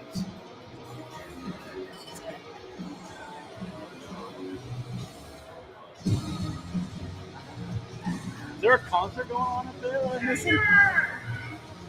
I like it. Let's go. I mean, now it's a party. I don't know. I think they just blew the roof off the place. I don't Oh, know. falling in reverse? What? Oh, no. Put that back on. That was a good tune. I like falling in reverse. What just happened? To answer your question, yes. If I was Arturo, I would throw my spear ball at the middle of the head pin. Yeah. That was my Because thought he on only it. needs literally, let's give Pro to 199, right? Yep. He needs like 6, 7, 6, or yeah, 6. 6, and then like 1. Yeah. So just Yeah. the only way you can lose if you throw in the gutter or you get 4.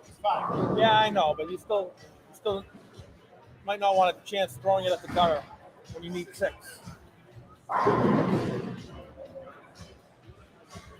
And you've got the reactor ball in hand. So that answers that question. Yep. He's staying with it. He's staying with it. But nice finish Well, for actually, Proto got Norman. 8. Yeah. Proto got 8, so actually 7, Lawnmower Man 197. So he's out of the running for that. So El Nino. yeah, All right. So that's good enough. that's a winner. What's that? As long as the 8K? We should. Yeah, I think so. It's one of our majors. It'd be better. Oh, okay. Primo Cubano's playing up there on the roof, apparently. So. Really? Yeah. I mean, I don't think that was. I think that was just a sound thing. So. What?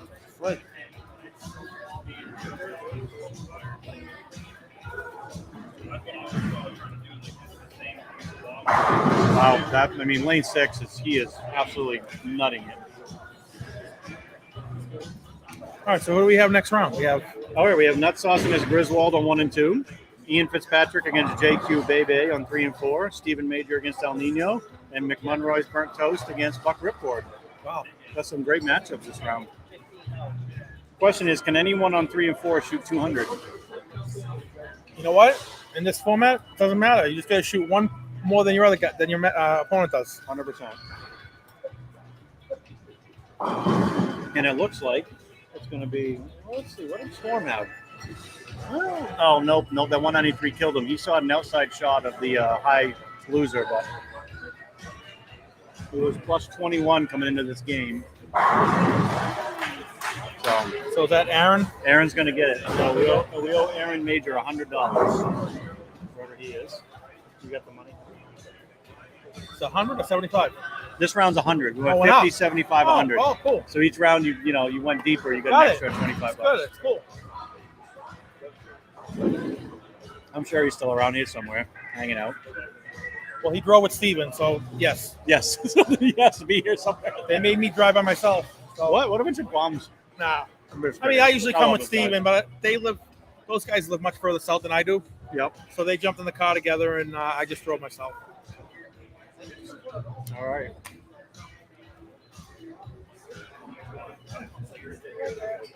Aaron. Aaron Major. You were the high average loser. You were the highest loser. Yes. You too. Thank you. I was wondering if it was going to be. It was either you or Splinter. Splinter was 210 average. You were 211 and a half. So you got it out. You sniped it off. Yes. No, I knew I needed it too. I wanted that. All right. So we're gonna have him shut him down, and then he's gonna restart him. All right. Water For the break. round of 8. Water break. Oh my God, that was awesome. Where's Steven? You just walked around. Oh,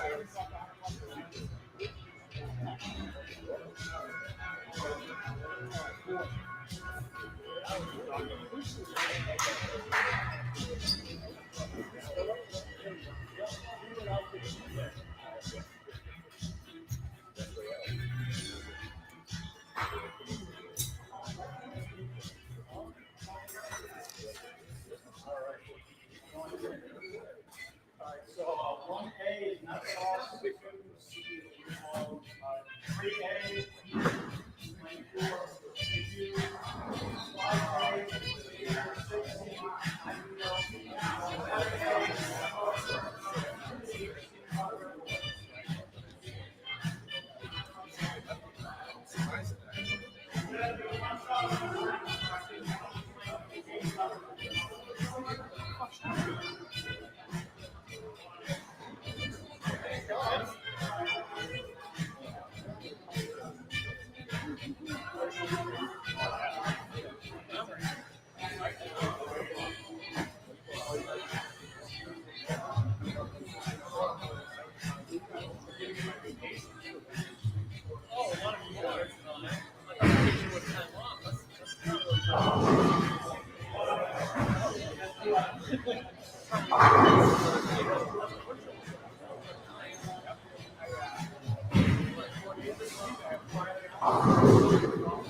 All right, there we go. I'm going to go update the big board so I can take a picture of it and put it online.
All right, brother. Thanks for bowling. Yeah, nice job, man. The Hurricane. Yeah, you're up. Whenever you're stuck, Rob, go ahead and get into it. What's that? Yeah, I agree. I feel the same way. It's impressive.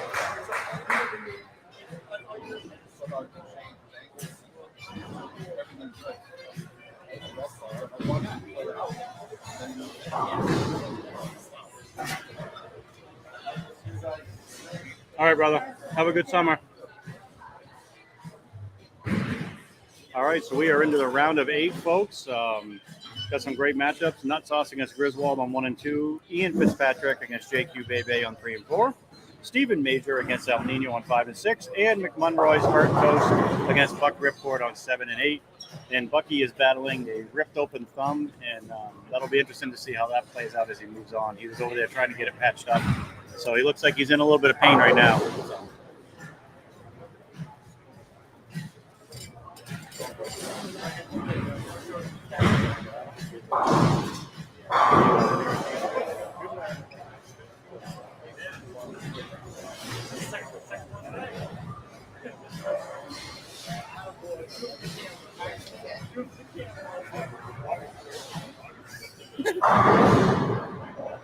I didn't see it.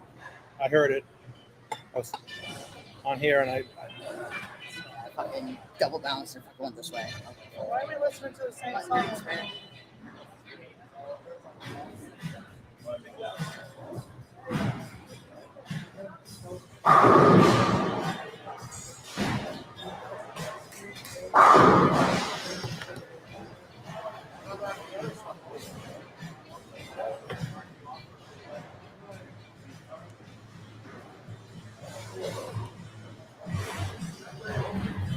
One ball moves more than my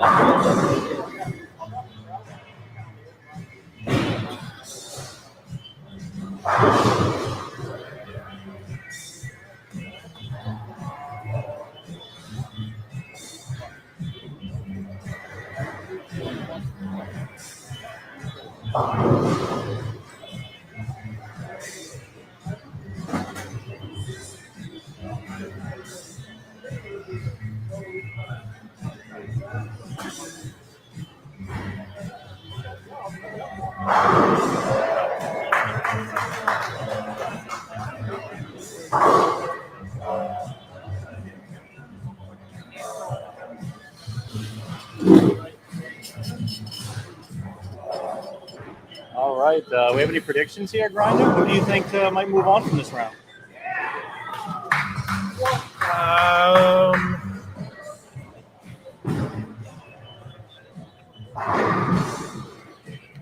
I tried to give Steven a little pointer on how to play lane 5, but threw the first one in the gutter, so maybe I should have kept my mouth shut. But he spared it, though. He did. I think whoever wins that match is going to win the whole tournament. Okay. It's all going to be who can figure out lane 5. For sure. But I would say right now those two guys get the best look in the building. And let's see what Steven does here.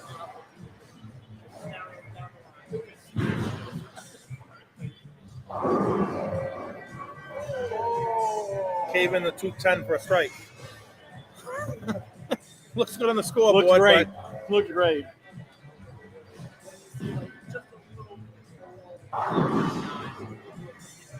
What? It's like trying to get this one a little bit.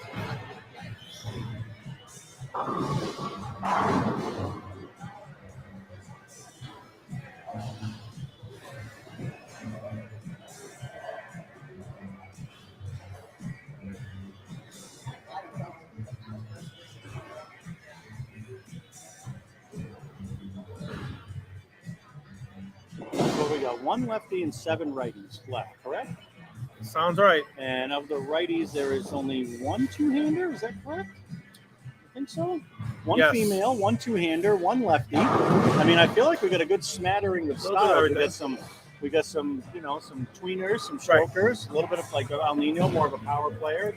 Griswold, a two-handed power player. I mean, we got a little bit of everything here. I like it. I like this final 8. That's how it should be. You know, a pattern should play to a little bit of strength for every bowler, and we got a little bit of every style represented. Just some guys throwing Urethane, some guys throwing reactive. I mean, Yep. Yeah, right. It's amazing.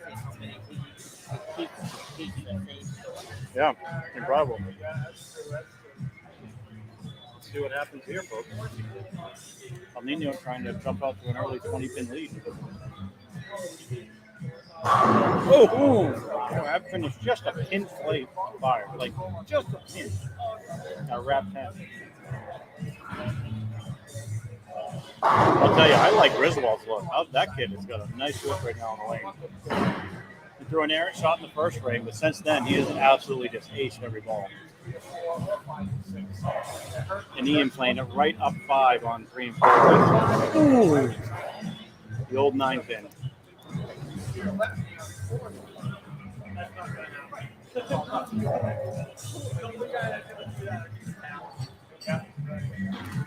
Biggest tomato I've ever seen in my life.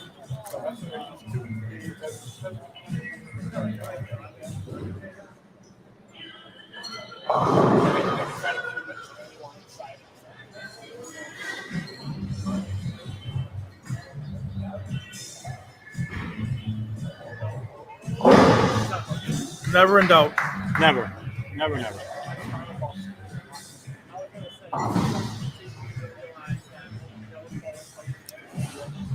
Ian right now. All right, spare shooter. 33-pin lead after 4 for Ian. Oh, hang on, that's sauce. All right. Chris Monroy over there. He's even with Bucky right now. So let's see if Stephen can step up here and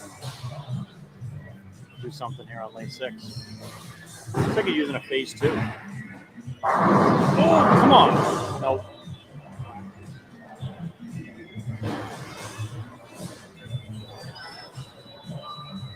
I don't know why Stephen was staring at Justin for, but interesting.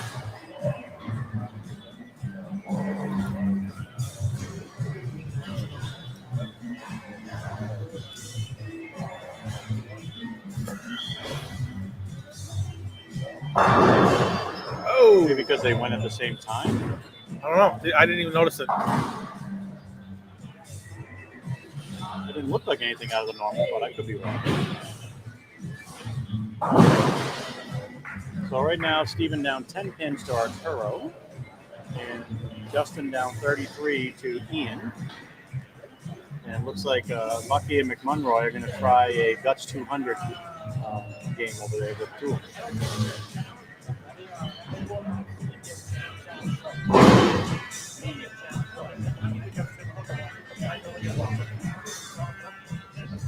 A hard time thinking Bucky's going to be ripping up through too many balls with how his thumb looked when I went over there, though.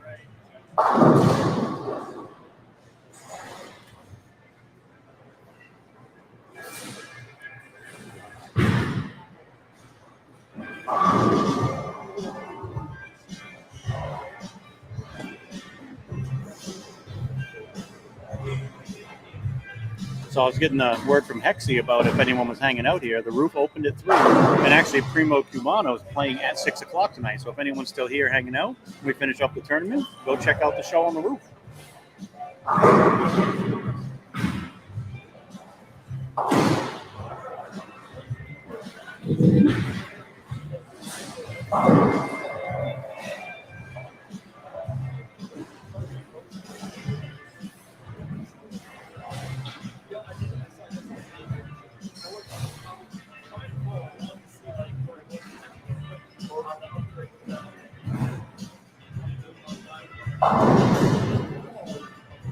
That's trouble. Tightens that up a little bit. He's still got a 20-pin lead. Ian Monroy. Finally, somebody doubles on 7 and 8.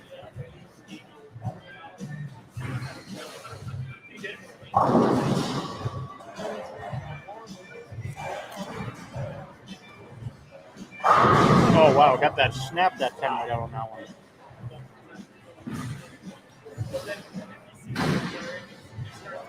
That was interesting.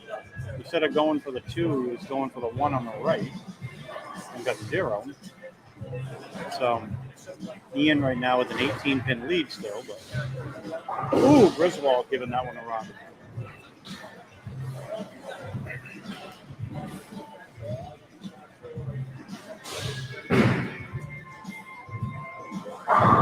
Conroy, flat 10.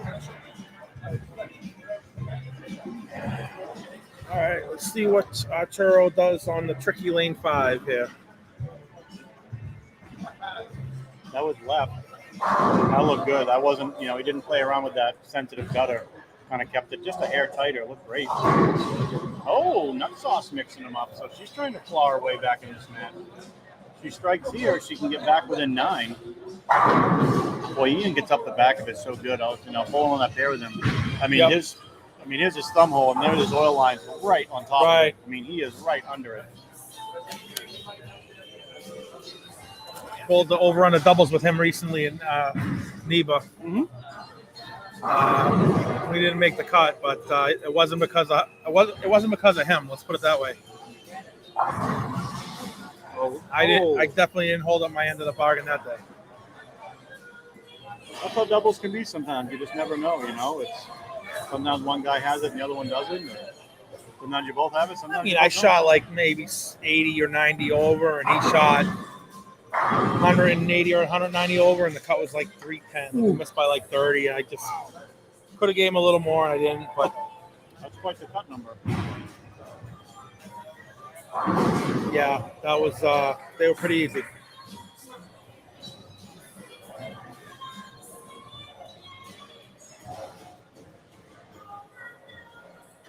Corner.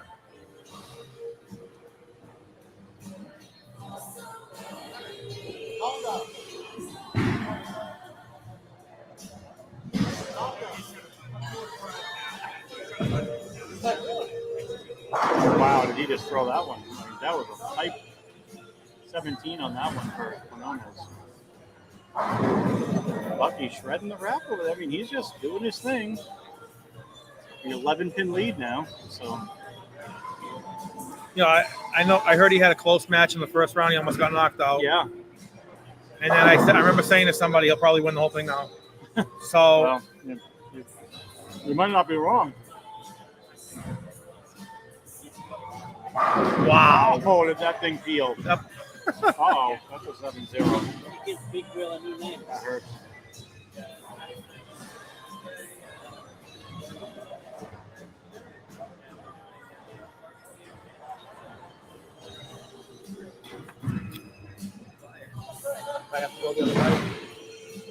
Last 5 shots, all I'm going to do is fucking make them hard for both of us. Get him some of that friggin' this way.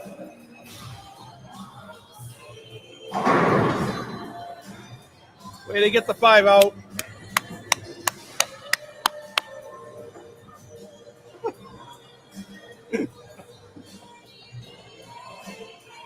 Hey, he knocked me out. I can say whatever I want. That's right. 100%. There you go. That's how it goes. Get up. All right, let's see if Nut Sauce can make a run here. Griswold flagged a single pin, then he come back and strike. But if she strikes here, she's within 8 and can actually take a 2-pin lead if she could strike. No 5 pins on that one. No. That would have struck on a 20-pin rack, I think. Hey, thanks, Ding Dong. Yeah, it wasn't a bad run. I just hit kind of a tough pair and just could never figure it out. Kind of figured it out right at the end. I actually targeted everything in a few boards further right, and it looked better. But I probably played him a little bit wrong on that pair. And hindsight's 20/20. But tip my hat to JQ Bebe. He bowled good enough to beat me, and that's all you need to do. No one shot good on that pair though. So.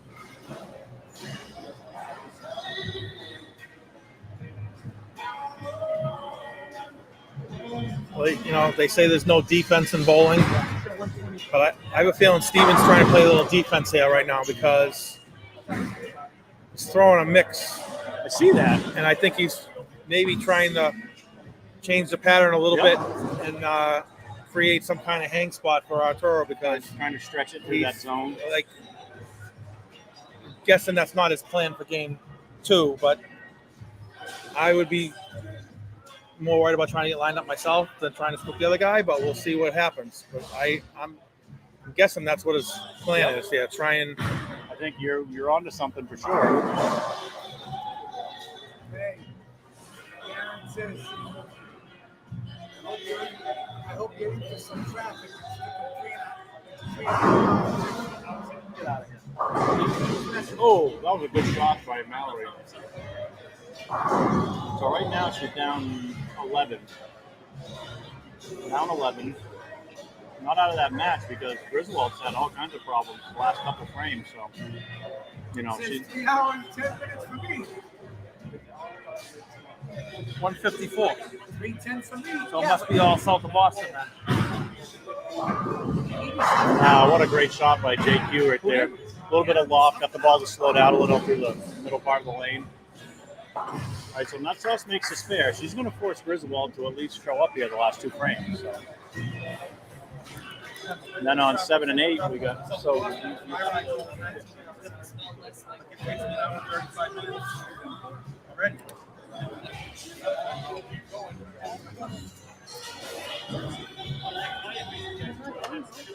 Wow, I'm just thinking ahead.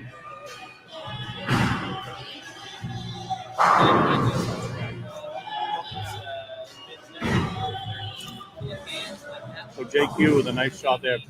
2 shots that he lofted, got the ball to slow down a little, and it looked great. Look for more of that coming up. All right, so Griswold with a double. He's going to need any mark to shut out Nutsauce in this game. Any mark. Anything less than that, if he opens, he has a chance to step up and beat him. Yeah, JQ got that a little right. That just never picked up, never wiggled. So we have El Nino's going to take game 1. We have Ian taking game 1. And it's looking like Bucky's going to take game 1 unless something drastic happens.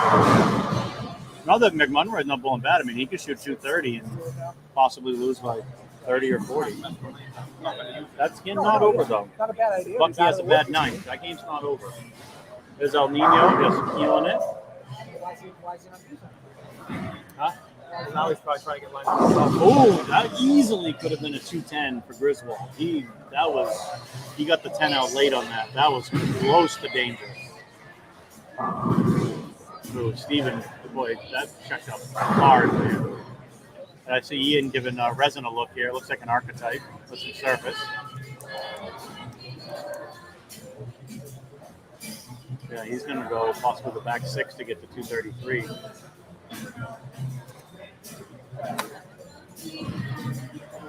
You want to do it? So Nino can go 258 if he strikes.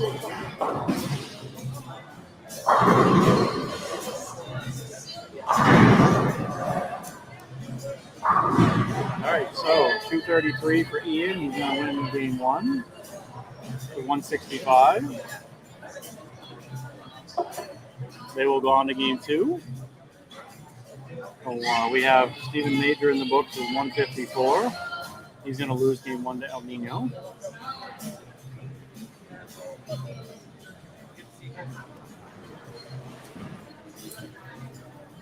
My game payouts were great today. We ended up, so we paid the first 2 games, first 2 rounds. 160 a game is what we were paying. I know, I finished second. Oh, no, did you really? Thanks for reminding me. Oh, that's right. Wasn't that right out of the gate, game 1? Or game 2? Game 2. That was the game Polkett at the front 10. That's right, he did. I think he won 2 high games because he won the game 2 in the second round as well. Won 3. Oh, he won 3 of them? He split one of them. Oh, that's right. Him and Mallory tied 1. That's right. So what's that? He won $400 in high game pots. Oh, Mallory giving something else a look there.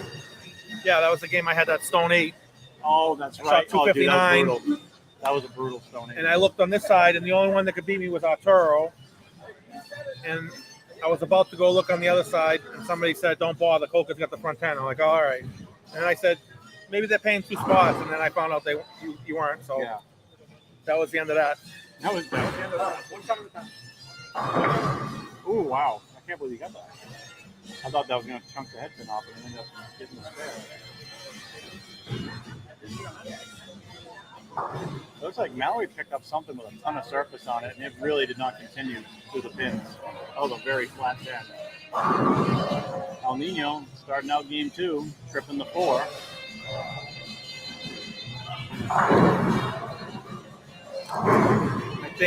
I think I'm no ball rep, but if I was, I think I'd tell Ian to abandon that ball, go back to what he was using. Yeah. That's a good shot by Steven there.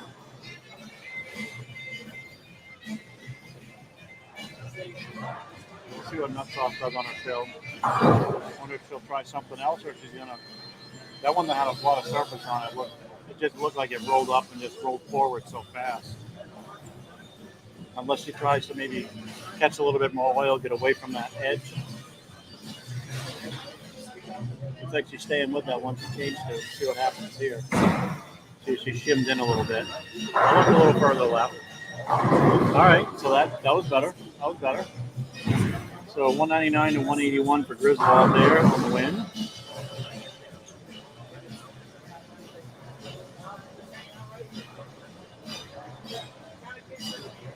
They went back to the purple. He did. That was a lot. So Bucky 247. He shuts out McMunroy, who could strike out for 238. That's a tough luck loss right there. 238 would have been good enough to win almost every other one, except for the El Nino game. And Ian answered the question, could anyone hit 200 on 3 and 4? He got that last game.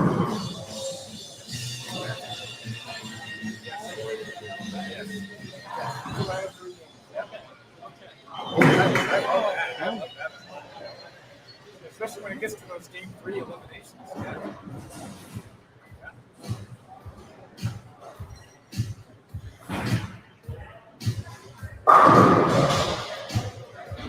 You know, most of our events are done by like 3:30. This is our one event that goes longer just because of the match play being the 2 out of 3. But, you know, if you're going to win a major, you know, it's got to be a grind and you're going to have to really earn it. And, you know, it's a lot of bowling, but for $2,000, why not?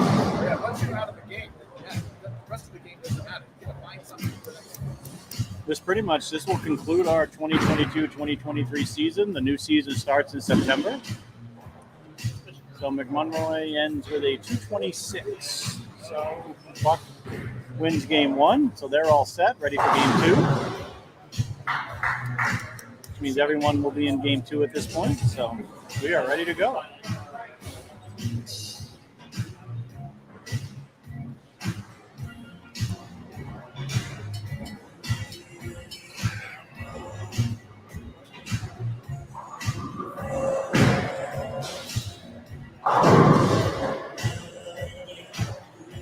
Josh Allen in the house.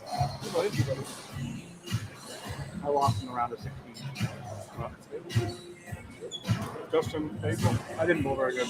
You bowled good. So, yeah.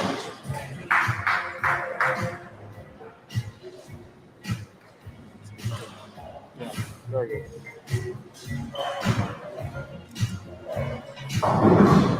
Oh, I thought Bucky was going to get that trip roll too thin.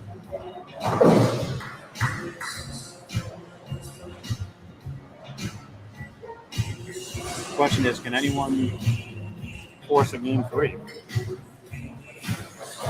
So I'll tell you, this El Nino Stephen Major match.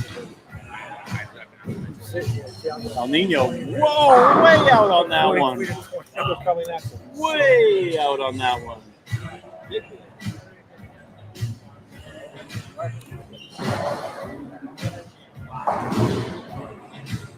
That's better. Oh, looks like he moved in a little. He did. He did shim in a little bit. You're right. I think he might have to try and get around it a little more if he's going to do that. Yeah, you can see that one kind of roll forward and go. Just didn't have enough for the pins.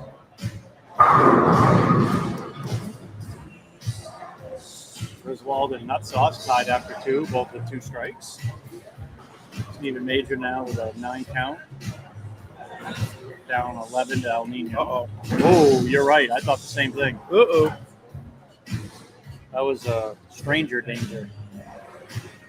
I did that on lane 5 when I missed the 8 pin. Same way. I just kind of you assume if you throw it at the gutter, it's just going to bounce. Right, exactly. But if you don't get it there at the right place, Oh, Steven. wow. That was a big miss. So it's going to loosen up El Nino's swing, that's for sure. Is that even possible to be any looser than it already is? If it is, I was going to say, is that even pretty doable? loose now. You're right. And by the way, I already said to him, I'll say it again on here. Congratulations to them for being drafted again. Yes, To absolutely. the home team. Yes, I agree. It'll be a fun show to watch.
How's it going? Good. Thanks for coming up home.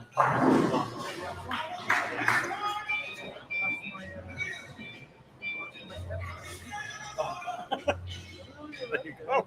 That's it. All right. So in true form, Arturo got up and kept striking when your opponent gives you an opening. Boy, he's looking good right now.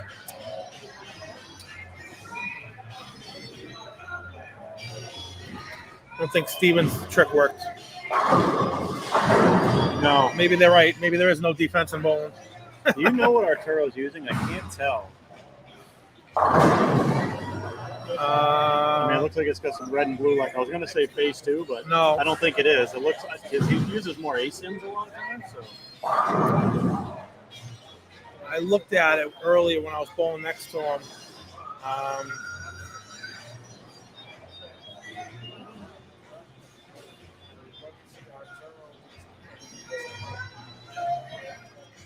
If I saw it, I'm gonna look at this. I'm gonna go ask him.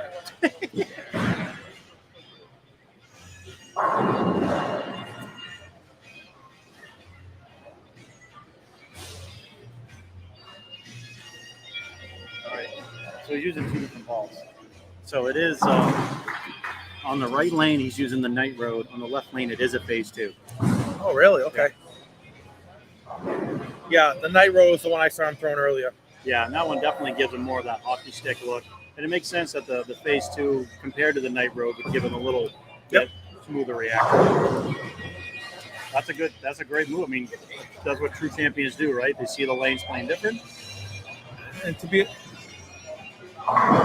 like I said, that they did play the same for a good part of the day when I was there earlier. And by the end, I was actually the opposite. I was a phase 2 on the right lane and a DNA on the left lane because I needed something a little stronger. Yeah. And that was the right move. I just got to it too late, but it's weird. They did start out the same earlier on the fresh. It's kind of weird. So Ian, they have a dead even match on 3 and 4. Both have 67 in the 4th, both with a spare in the 5th. So Arturo can, let's see, he right now is up 33.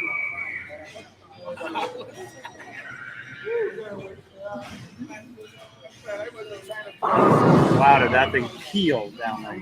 Woo. like he wasn't happy with it. You could tell by his facial expression. I don't know if he might have got it there faster than he wanted I'm wondering to. if the screaming and the music got him, because there was a little high pitched scream in there. Yeah, that was and about his third step. That was going. That was some pipage. I don't know. Is this James Brown or something? I don't even know. But, oh, Ian's like really lost his look on that pair. I know from my experience on lane 3, if you got it to the gutter like quick, it was hooking like instantly. Yeah. So get up. Come on. All right. So Nut Sauce with a little shaker 2 in there, but she's down to Griswold, who's starting with front 5. He is on fire. Oh, Ian making the 4-7-10 on camera. Right on cue. Nice work. Thank God it wasn't a 7-pin by itself.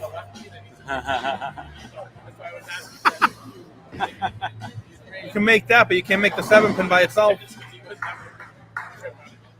He can't answer me. He can't. Come on, wake up. Let's go. All right, so right now, Ian, 84 in the 5th, technically down 3 pins. Oh, that's going to hook. Yeah, that hooked a lot. That's actually a pretty good 9. That's a good 9. You're right, Brian. That thing was screaming. Today's pattern, you should change the name of this pattern to Bump and Syrup. It's like bumper bowling for adults. Right. Although I did see a couple of gutter balls today. Yeah, I threw a couple. I don't think I could throw in the gutter on this if I tried to, because if I get it right, it just goes Brooklyn. Yeah. Like somebody kicked it. I was trying to get it to the gutter down lane. That's okay. You know, that was the issue. If your feet are standing right, you almost can't throw it in because there's so much friction. It's just gonna stop and go. Yeah.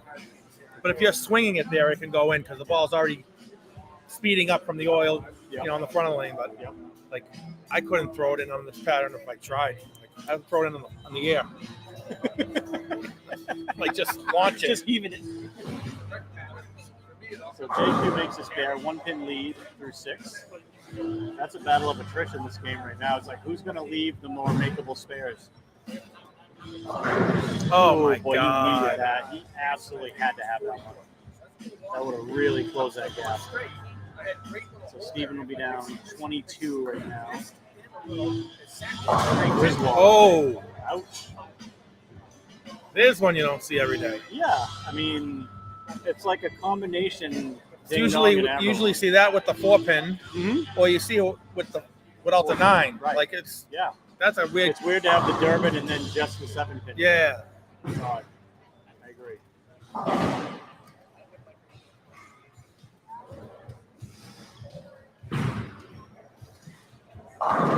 Oh, the old Brooklyn Trip 4.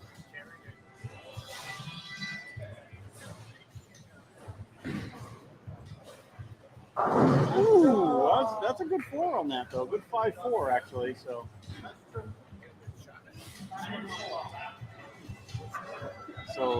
Griswold's lead is down to 16 all of a sudden.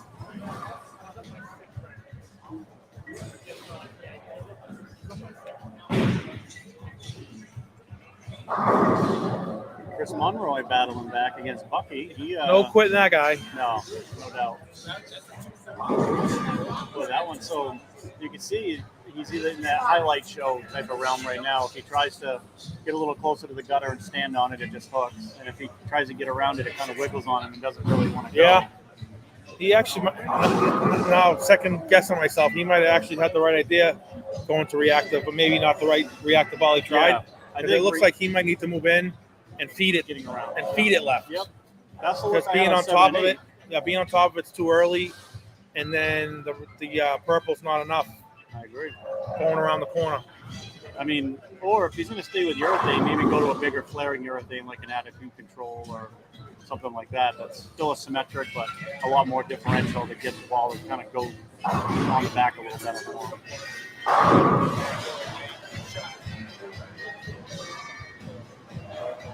Josh Alfonso, I hit my ankle on my gutter. Yes, he did. I saw that. That sounds painful. I think you spared it, though. He did. Sure. Yep. See, my swing is so far away from my body. That's one thing I have to worry about is hitting my ankle. It's not possible when the ball's a foot away from your ankle every shot.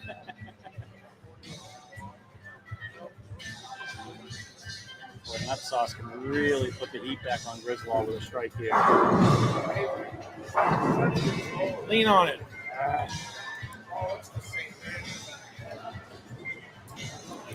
So still be down 16. Still a purple here. Let's see. Nope. Yeah, again, it's just if he gets in off the gutter, it just doesn't have enough to go through the back. And he knows if he gets it to the gutter quicker, that thing's going dead right. So a little bit of ball reaction jail. I agree, though. I think moving in and kind of banking the urethane a little. I mean, the resin might be a better option at this point. Feels like you need some type of a pearlized reactor ball. Just move like 5. Oh, wow. Oh.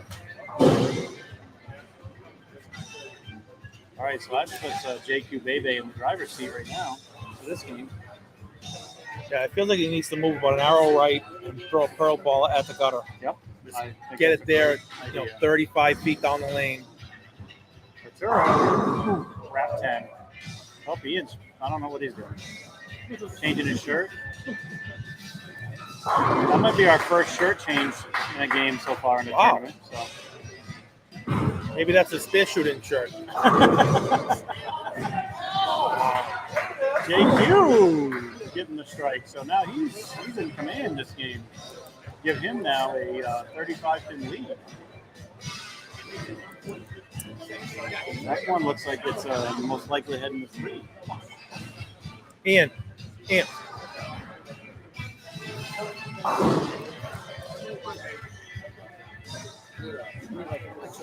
So Nutsauce got her strike on the left lane. So to see if Griswold can recover from that 5-count split last time. Oh, that went high again. But...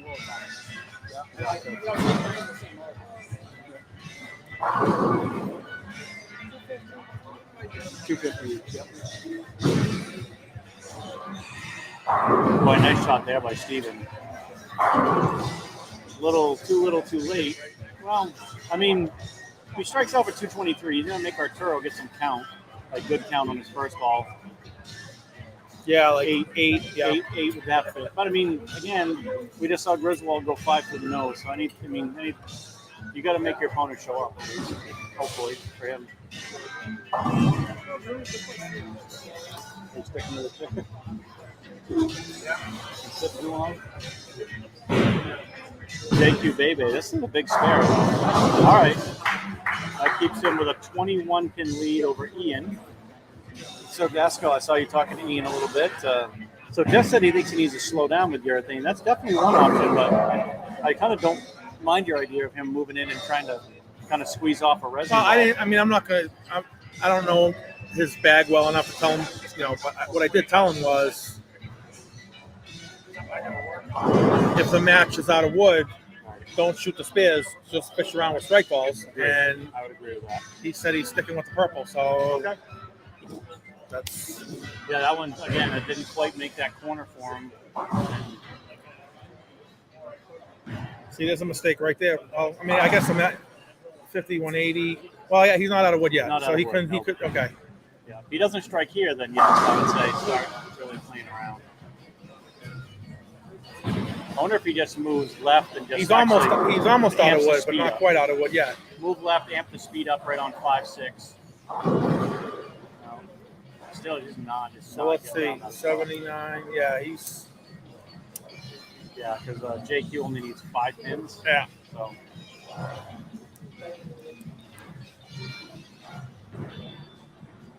Hook. Yeah.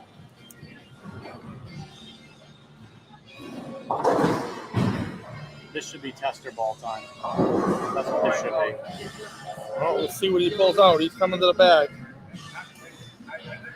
Going to another purple. Looks like, so he's been using a 2-inch pin purple. That looks like it's a pin up, a little bit longer pin. My guess probably around 3.5, 4 inches.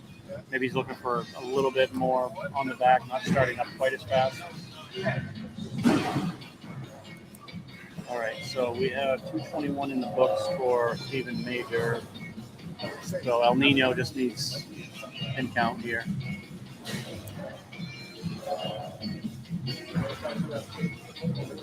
That looked better. Yeah.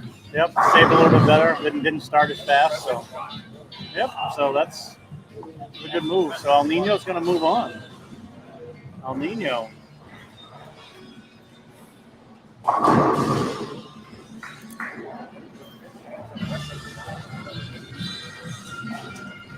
He will be on 1 and 2, facing the winner of the match on 3 and 4. And there it is. We are officially going to 3 games here, folks, on 3 and 4. JQ Baby winning game 2. 169 in the books for Ian.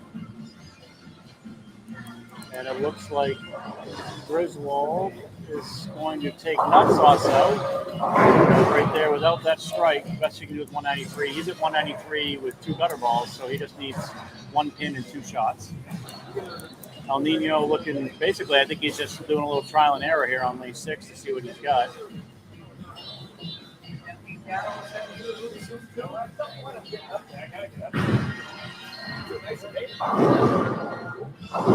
JQ Baby in the 190s. Makes me feel a little better that I lost to a guy who then bowled well enough to at least go to game 3 the next round. So Debbie says Weasel needs to slow down and throw one of his 17 purples. Yeah, I don't think he changed his ball speed at all. He just went to a purple that's a little bit longer pin, and the 2-inch pin with the short pins can roll up and just kind of get a little more on top of it and have it not hook early. Yeah. So that and I think that's that looked great on the fill for him. So 190 to 169, and they're going to game 3. So.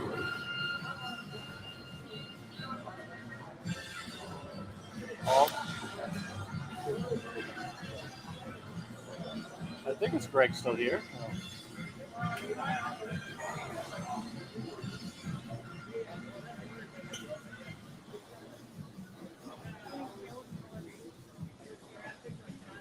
Oh.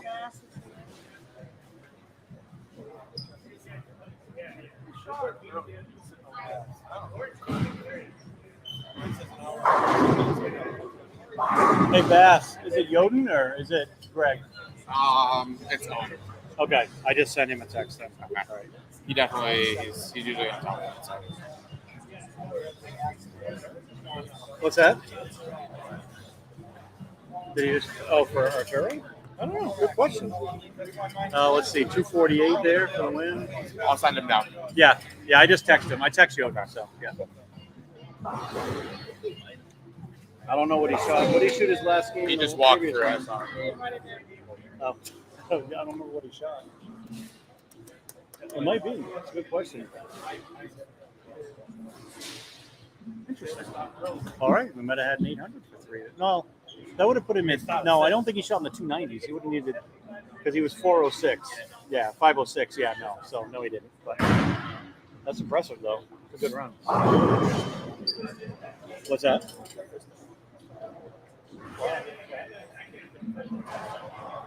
Oh, I saw that. Yeah, I saw that. So El Nino moved on. Steven with a nice top 8 finish today, though. So we got 7 and 8. What's that? McMunroy with a 21-pin lead over Bucky going into the 10. Well, possibly. He's going to make the spare. This is not an easy one. The 248. All right, brother. Taking off on me? Yeah. All right, boys. Thanks Nice for job. hanging out. Thanks for running it. Thanks. It's a good time All here right. if you ever get a chance to come up here to Bayside. Check out this tournament bracket challenge deal. It's a good thing. Tough stuff, but it's fun. Slow ride checking in, by the way. Beastie Bowlers for life. That's right. Beastie Bowlers for life. Is it bad? I was hoping the microphone was muted. What it did. All right. All right, Take boys. care. Hey, drive safe. See you later. Steven. Good ball today. Nice job. Nice ball.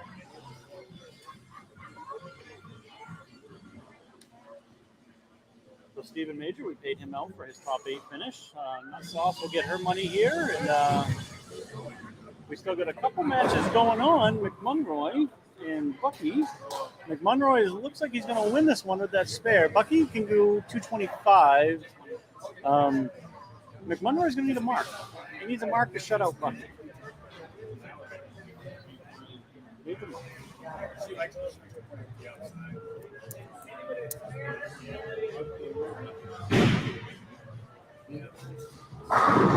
well, that's not a mark. Not yet.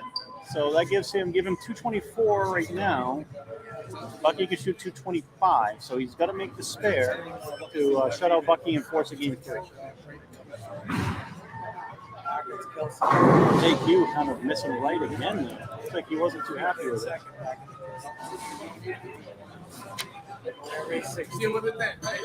That's us. Nice bowling today. Love you.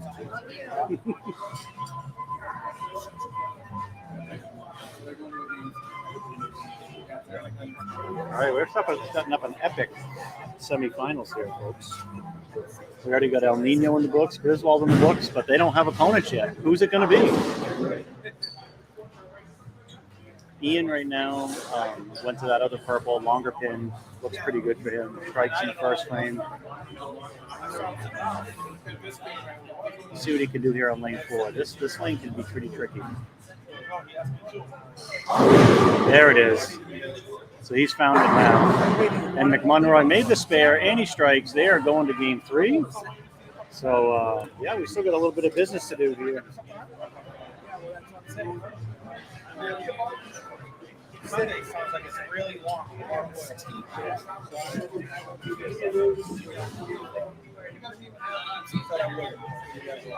Might be safer to be up there.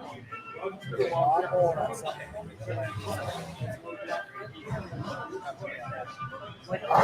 about the early squad's full. Yeah, because he said every morning, look, they got their decision, and we'll go on.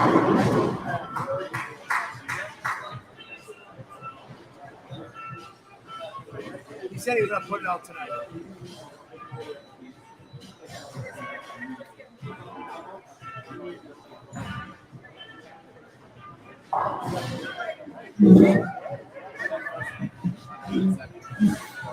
Cole could win game 1.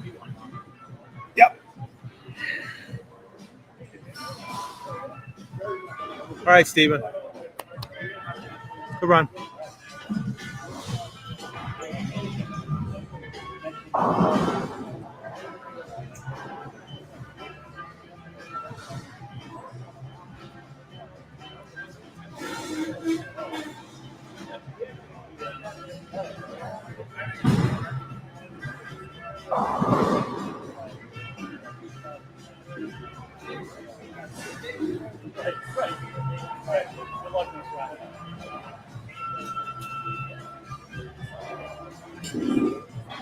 All right.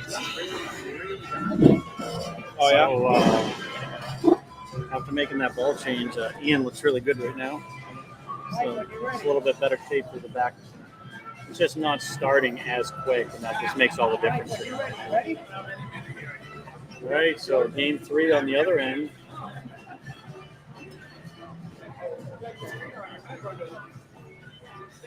That is one high-scoring round. The low game on that pair for 4 games on 7 and 8 is 222. You know, now that I'm thinking of it, you guys should try and get 5 years together. Yep. You guys are leaving? All right, Sean. All right, Sean. Thanks for bowling, brother. Thanks for coming up. Seriously, thank you. At least you got a ball out of the deal. That's true. He did get a new ball. So. See you, Mike. Hi, Mike. Thanks for coming up, brother. Absolutely. You guys should try and get 5 guys together. Yep. There's a team Baker tournament at EP. Okay. On. Wait a minute. You know what I'm going to do so people can see better? Let me try to move the camera so we can see.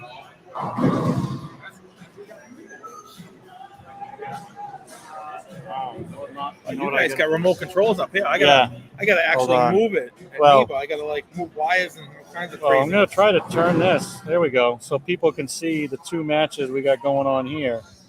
There we go. There. This is what people give the people what they want. Then we can zoom it in a little bit. Actually, let me go back a little. There we go. Then I'm going to zoom in a little for everybody. So there's a Baker 5-man Baker team tournament in East Providence on August 6th. and I think he has like 21 or 22 teams already. Really? Yeah, you guys. I think you guys would like that. I'm sure you could find 5 years to travel together and go do it. Yeah, that'd be I'll great. actually send you the flyer. Yeah, that'd be awesome. Thank you. That'd be incredible. I'm bowling with the young studs. Are you? Nice. I'm bowling with Steven, Dennis Bissonette, Evan Throw, and who? Shit. No, I got myself in a pickle here. No, that's it. Okay. Dennis, was supposed to be Aaron, but Aaron's out. Oh my God. Shame on me. Should have thought before I opened my mouth.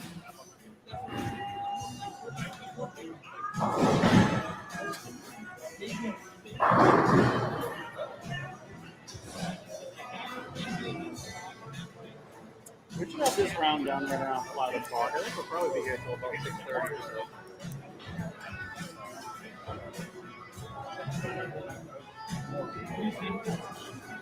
Yeah, I just get up fine. Just right up in front of the door. Oh, Yeah. Kevin Tebow. Oh, Kevin Tebow. Yeah, yeah, absolutely. Yeah, so that was the team right there, but I'm taking Aaron's place. So. Yep, that's a great team. All right, so Ian back on the horn here. He dominating fashion right now. 38-pin lead with 5. McMunroy trying to put the heat on Bucky. Oh, stone 9. So he now goes down 1 pin to Bucky for now. Bucky hasn't shot his 3rd frame yet. August 6th team turn. Just sent it to you. Okay, perfect. I just sent it to you on Messenger. I got it now. Yep, there it is. Perfect. Excellent. Right on. All right, I'm going to be on the hunt for 4 other gentlemen or ladies, depending on who wants to go. I love team stuff. I mean, I do too. It's always fun to I'm a bowl big fan. stuff like this, but anytime there's a team aspect to it, I'm in. We got what is it? 9 pin? 9 pin on 7. Okay.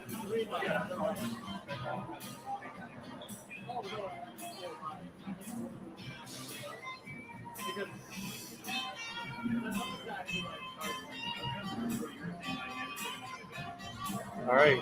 It's the nice thing about having the mechanic's phone number. You can just text him, and he's already back there. Yoden's already there, so it shouldn't be too long to get it spotted. How's the thumb?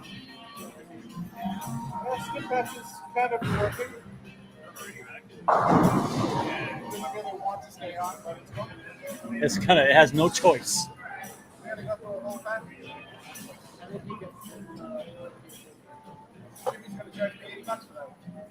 What's that? Right.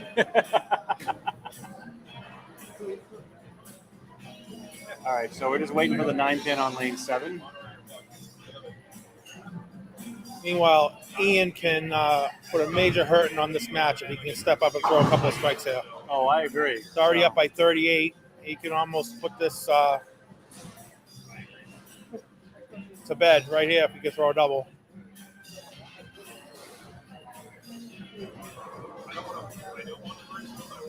All right, Yoden, where you at, buddy? Usually they're right on top of this stuff. So maybe he is dealing with something else first. I don't know.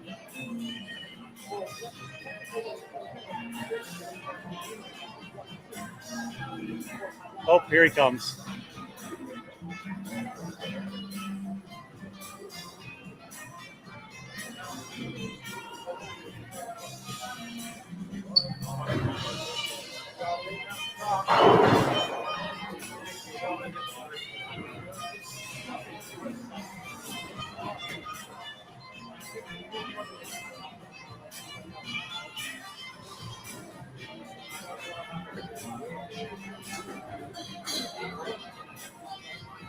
No, Frankie.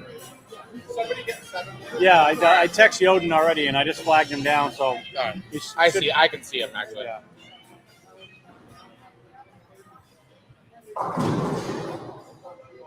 There we go.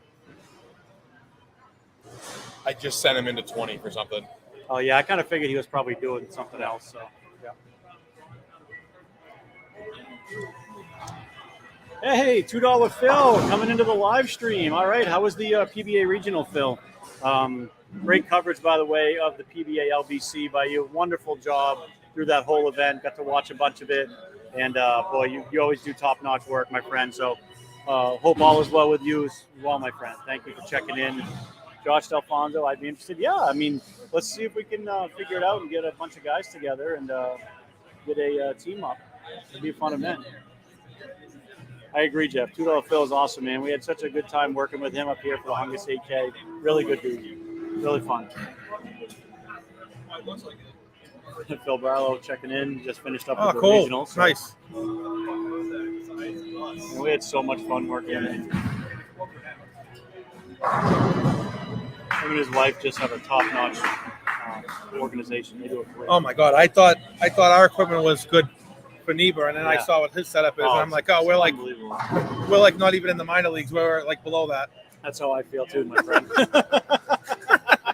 Trust me, exactly how I feel.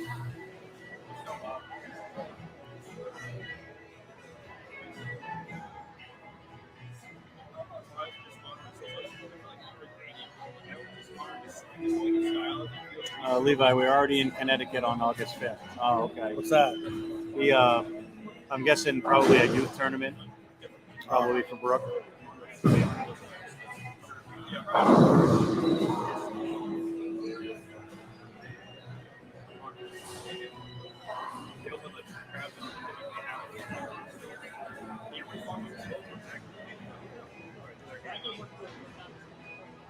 Peace and out. Love you too, brother. Absolutely. Yes, for sure. See you, bud. Definitely. Good balling today. Good balling. Great job. Great job, Mal.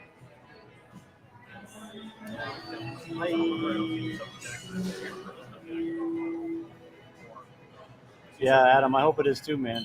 Yeah, Zen is bowling Saturday. We could just spend the night. Yeah, it's a good idea. Uh-oh. Yeah. Wow, JQ with a huge miss. I mean, because Ian had just kind of let him back in a little bit. But so Ian's still now in the driver's seat. 20, well, it's going to balloon now. It was 26 spins. It's going to be even more.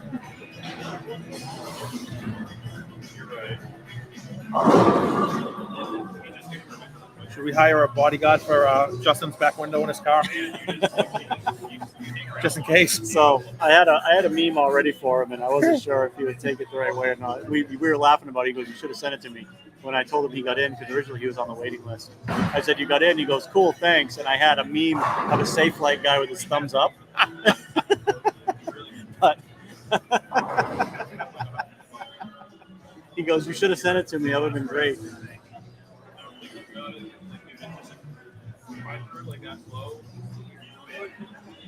All right, so Bucky actually split to give McMunroy the 13-pin lead now, both of them with a strike in the fourth. So both guys having a miss in the third, but obviously Munroy with the 9 spare taking the 13-pin advantage.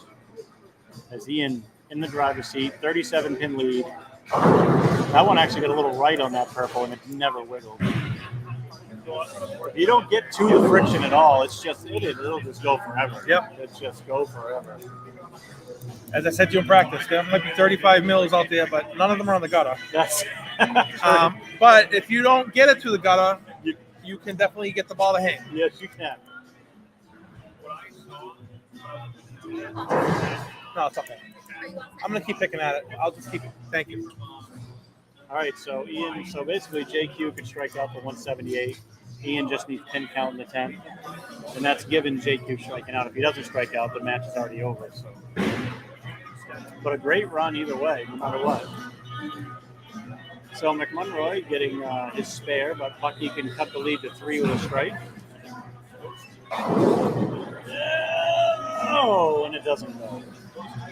That's going to basically close the book on this match, as Ian will be moving over to, let's see, he will be bowling El Nino on 1 and 2. So so now the best he can do is 157. That match is over. It's over. Ian will move on. We've had way more game threes this year than in any year we've ever had. I remember a couple of years ago when we had it. I think we went 2 rounds, early rounds, like round of 32 and 16, without a single 3-game match. Like the rounds were like instant. Like we were done like 2 hours sooner just because you had no game 3. Right. All right, so these guys are just finishing up. We got Bucky. They're only midway through that game. Bucky kicking out the 10, so he cuts it back down to a 3-pin deficit. JQ just finishing out the string here with a 135. It doesn't matter. That's just academic at this point. Ian's going to move on. So we have Griswold, we have Ian, we had Nino, and then the only one we don't know right now is the McMunroy-Buck Ripcord match.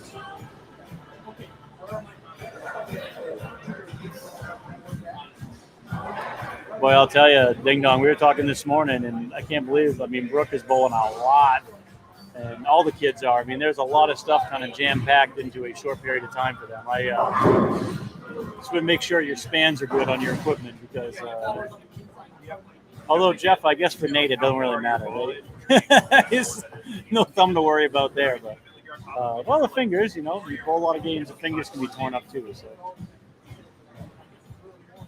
So Ian just, let's see what he does here on the fill. If he tries another ball or if he just kind of sticks with that purple and does his thing. So Bucky getting 8 there he goes high, leaving the 6-10. Looks like he's staying with the purple, moving in with it. That's went Brooklyn. So 193 for Ian just to finish up. And we will now.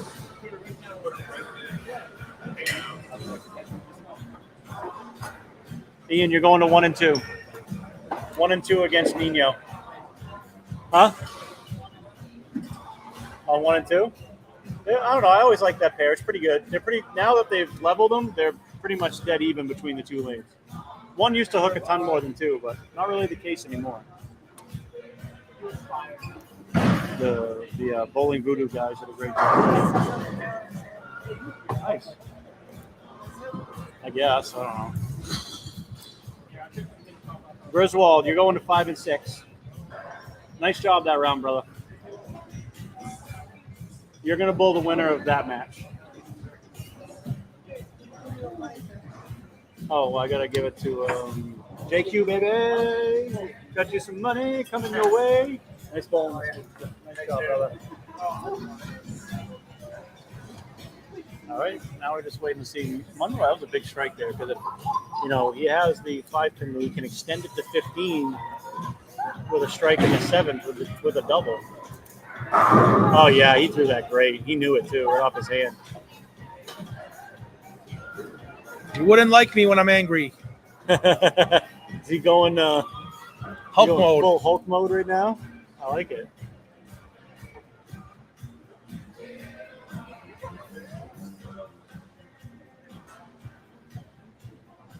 All right, we've got a decent amount of people in watching right now. I like it. Let's see some more comments. Anything you guys want to discuss I can talk about from the tournament today? This beefy burrito pattern played scoreable but fair, I thought, across the board. Like I said, we covered it earlier when we got to the round of 8. We had what? We had a 2-hander, a female, a 1 lefty, some strokers, tweeners, and a couple power players. So literally everyone, there goes Sonny D, I think, lost in the first round, but he bowled pretty good. Yep. He bowled good. He just didn't have quite enough to get around his opponent. I remember. Second round, I think. Oh, that's right. He did win the first round. You're right. He lost in the round of 32, but he bowled good. He was actually in the running. I think he was second high average that round. He was in the running for the $75, but Brian, you won that one. Did you won it in the round of 16 or the round of 32? Which one did you win? 16. Again? No, 32. 32. That's right. That's right, because it was Aaron Major who won it in the round of 16. Yeah. So Bucky gets up and does what he needed to do, which was throw a couple strikes up there. No one's on lane 1 right now. We actually moved it over. Lane 1's actually done right now. So let me see if I can actually move this over a little more so we can get more of the match on 7 and 8. For those guys. That's the only match going on right now. Just the match on 7 and 8. Everyone else is done. We'll get everything moved. So we'll get 1 and 2 and 5 and 6 for the next round, and then we'll zoom in on 3 and 4 for the finals after that. So right now it's let's see, Monroy with a big strike there. He now takes a 15 pin advantage over Bucky. Hey, how you doing? Good.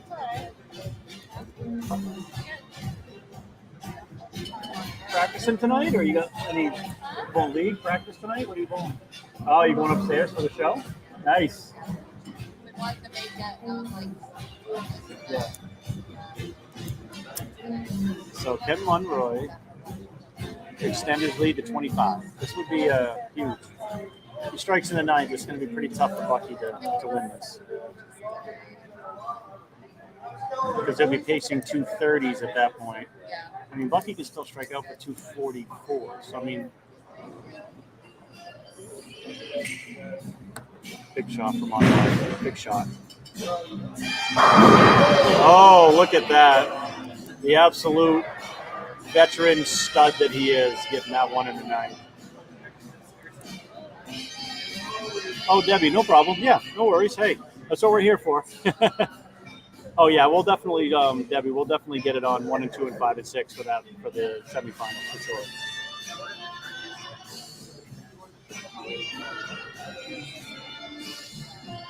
So the losers this round, $250 apiece. The losers next round, $500, and then it's $1,000 and $2,000. So yeah, that's a must strike for Bucky. Had to have that. He could strike out for 244, which at this point would force Monroy to, I believe, mark. Well, you still need the first one. You need the first hit. He would need the first hit one. Yeah. 9. First 9 spare for 248. You're right. Yeah. So first at many count, really. Like good count. That's true. That is true.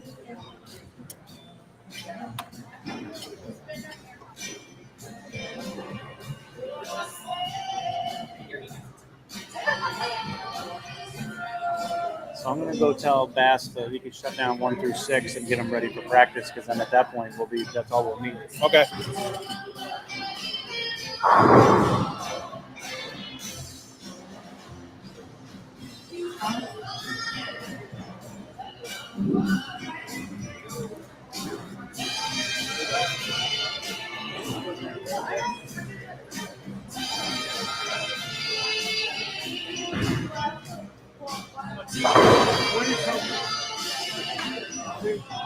Let me break down what I think.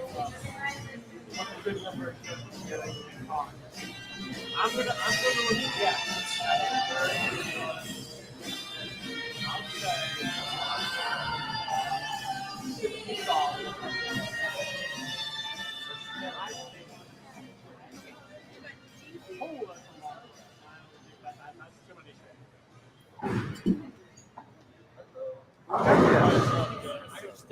Holy smokes. Dude, that thing looks awesome.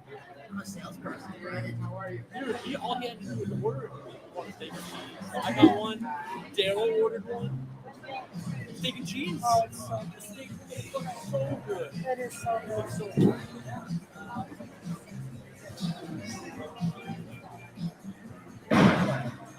Okay, Monroy locks up the match.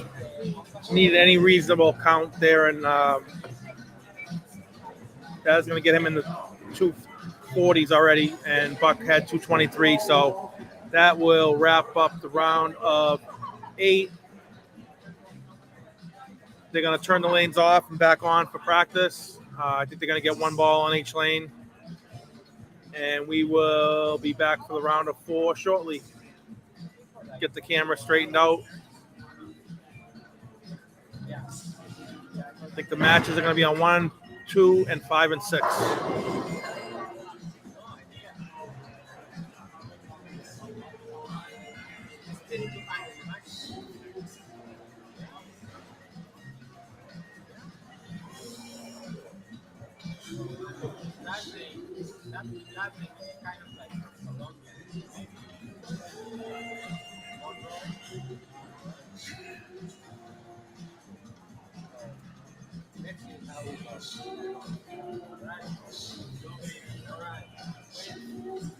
Okay, so we're gonna have Ian Fitzpatrick versus El Nino and Monroy versus Griswold coming up in a few minutes. All right. So there we go. McMunroy moving on. Yeah. What a huge game.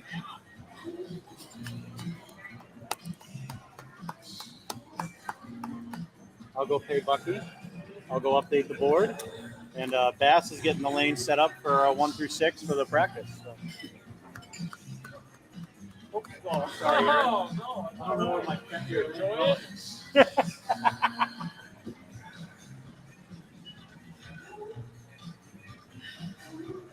This is really good. Really. No, you make me second guess my burger joint, right?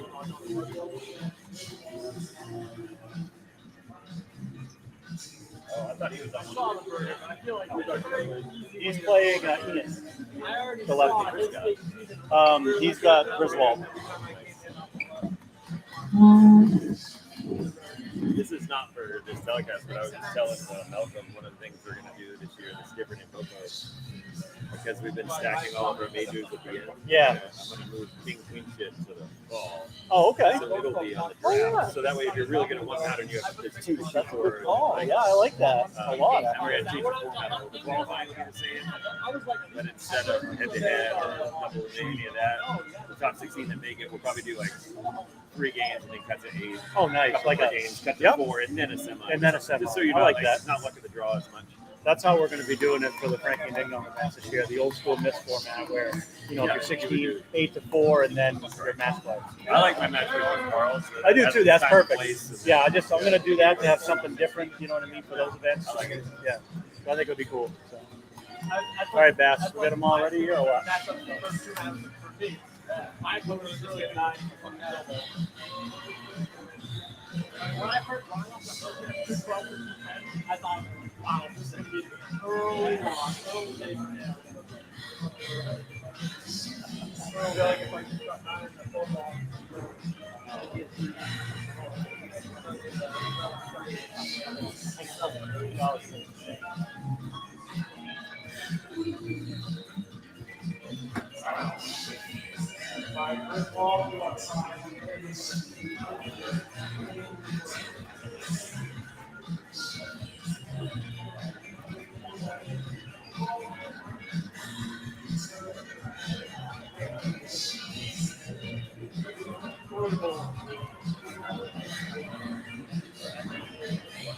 Do your schedule to get them like the first week on. No, like less than a week, like 10 days.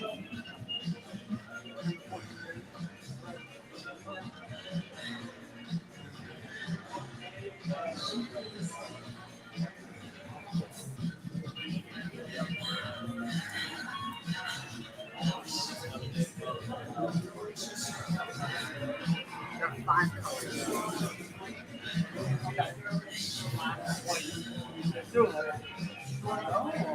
White is one of them.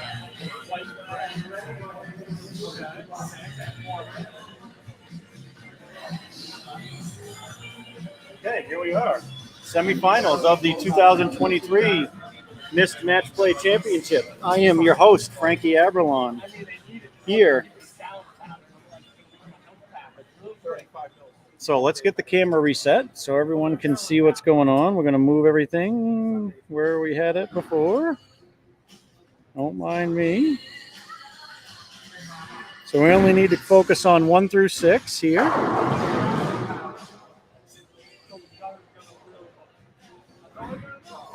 There we go. See if we can't. It ain't gonna look like it. There we go. So move this.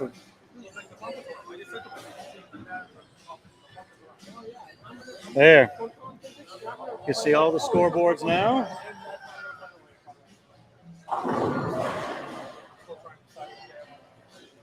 See if this looks a little crooked to anyone.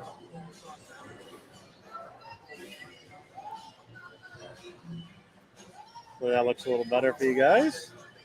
There we go. All right. Guys get 2 shots on each lane. And then after that, they go right into the tournament bowling. So we have Ian Fitzpatrick on 1A against El Nino on 2C.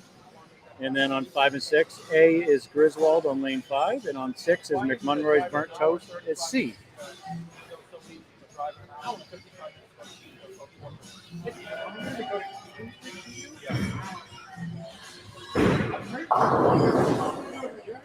So it's interesting to see how these are going to break down, you know, after bowling on them now for, you know, we re-oiled after the round, before the round of 16. Then we just had the round of 8. A little bit less traffic on them because they were all just single matches. So they shouldn't have broken down as much as. I can zoom out a little if you guys want. There you go. We'll zoom out a little bit for you guys so you can see the bowlers a little better if that helps. So.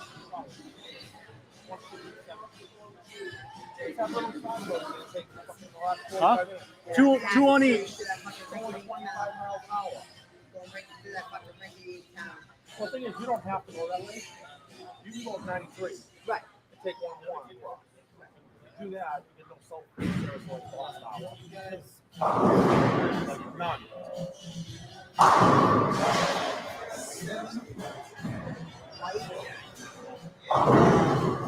All right, so we are back at it. The bowlers are just finishing up their practice session. They get a couple shots on each lane. We are good now. And so prediction for this round, it's going to be hard to go against Chris Munroy. He looks so good on 7 and 8. I know Griswold looked good on 1 and 2, but Munroy looked even better than that on 7 and 8. I'm going to take Chris in that match.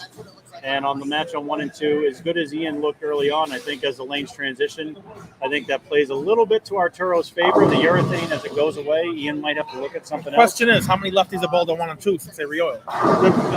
You know what? I don't think any. So Wow. that might not have transitioned at all then. Just been from sitting there, that's all. But I think Arturo's look got better and better. So hard to go against him in this environment on 1 and 2. So I think both will be really close matches, but I'm gonna go with Arturo and Chris Munroy for the finals. What do you got? Stephen Cloutier agrees, I think. What do you got? I mean, I've been saying all day Arturo's got the best look in the building. Yep. I mean, I'm not going to go away from it now.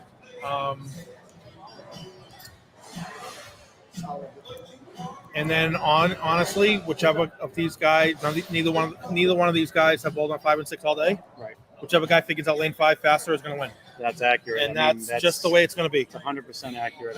I like that. I like that from Brian. I'm not going to name a name, but you'll know when you see it. And if they can get whoever gets their ball to face up on lane 5 correctly, it's going to win.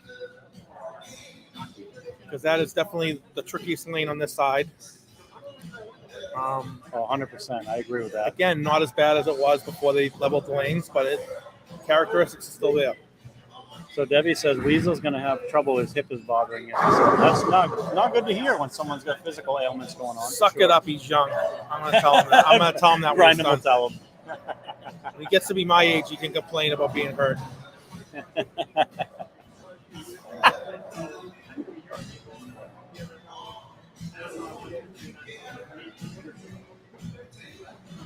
All right, so Griswold started that match with a strike. Ian right off the one board. Yeah, and that ball just bounced like it was shot out of It is. There's about probably 0 units oil on the one board.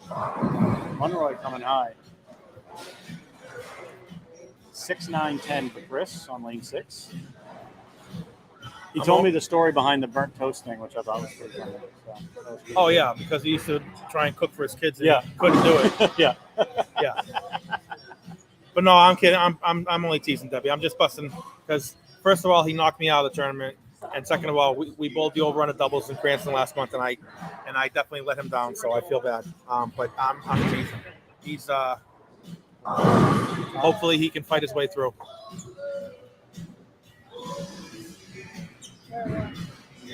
Whoa. Oh, that's $1 for Just when I said the bumpers were up. Did someone put it down on lane 1? Maybe. I didn't think it was possible to throw it in the gutter, but I guess I'm wrong. Oh.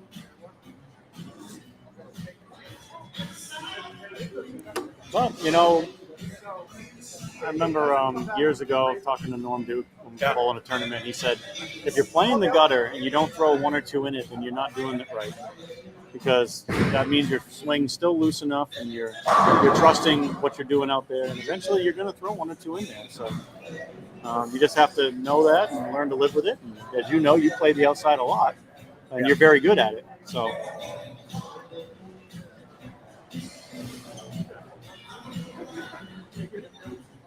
So now that you say that real quick, I'm funny. I finished, I don't know if you saw, I finished second in Samba last week. Yep. We were on a long pattern, and by the end, you were playing fallback. Like, oh, right. Just between fifth arrow and just kind of just. Yep. And somebody said to me, who the hell was it? Somebody said to me, I thought you could only play the gutter. And I said, I could play the right gutter or the left gutter. It's the 20 boards in the middle that give me the problem. Oh, Steve Blanchett said. Oh, yeah. That's funny. Nice. So Ian off to a quick 13-pin lead. Griswold coming in light for a little 2-8. So it stays out of trouble. Well, kind of.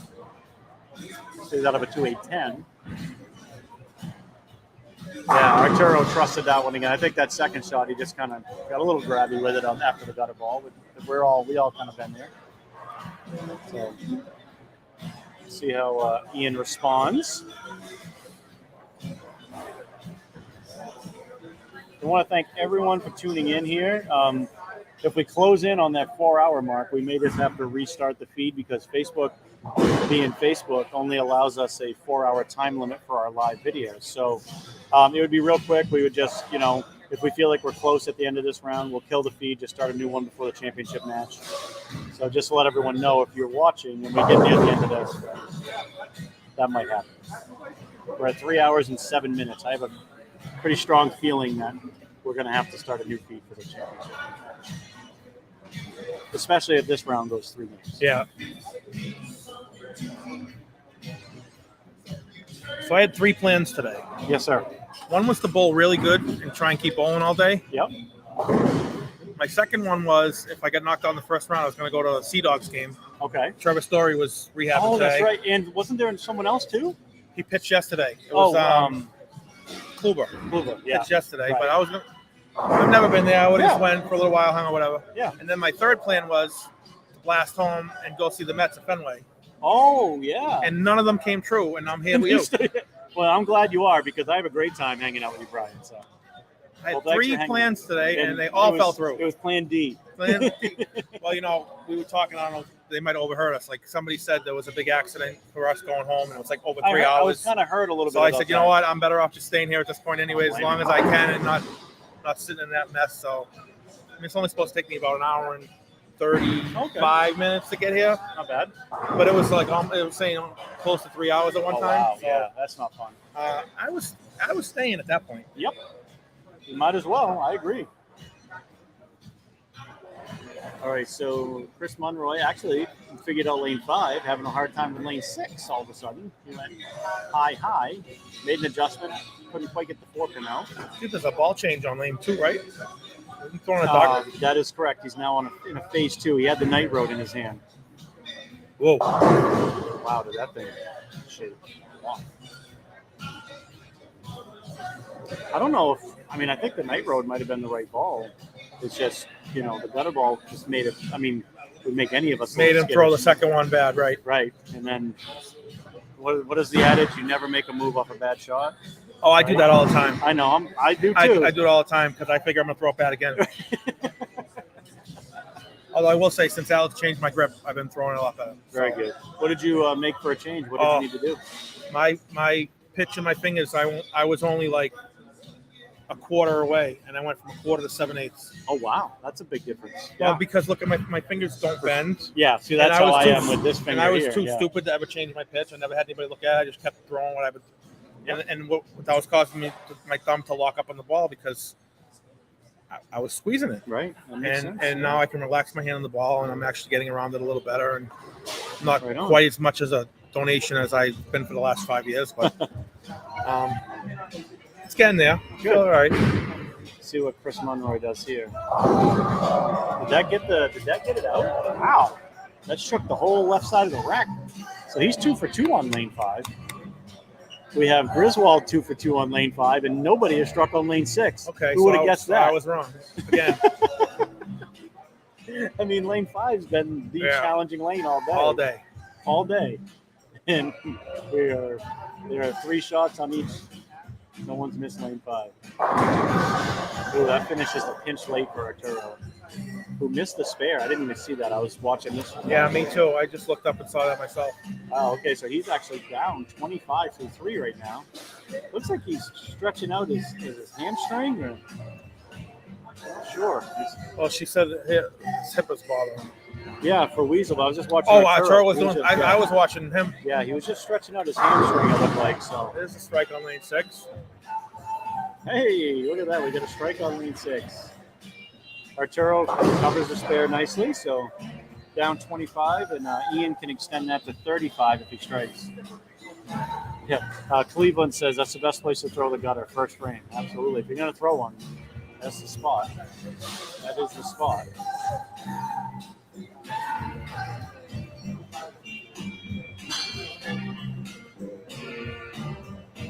Oh, and you know what? I forgot to update the big board and put it on the page, so I think I'm going to go do that for a minute, and Gotcha. I will be right back.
All right, let's update some scores for you. So Ian Fitzpatrick is up 33 pins through 4 frames on 1 and 2, and on 5 and 6, Monroy is up 18, but can extend to 28 with a strike here. I think he's going to wait when these people just walked in the door.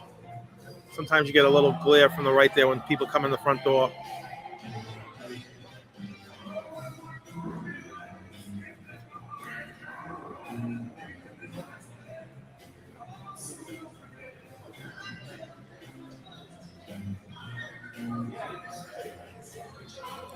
All right, here's El Nino.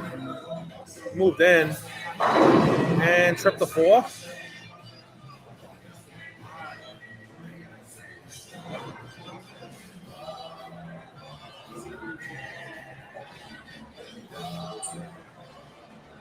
Hi, Josh. Monroy, I think Monroy won his first time he came up here, so he does have a title, I believe.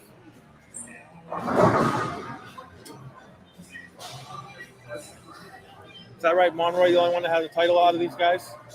Has Arturo won anything yet? No, not in any of our series. He is not. That is correct. So we could still add a name to the Tournament of Champions if Monroy doesn't win. And I'm actually going on the titles archive right now. So Vito has a title, but not Ian.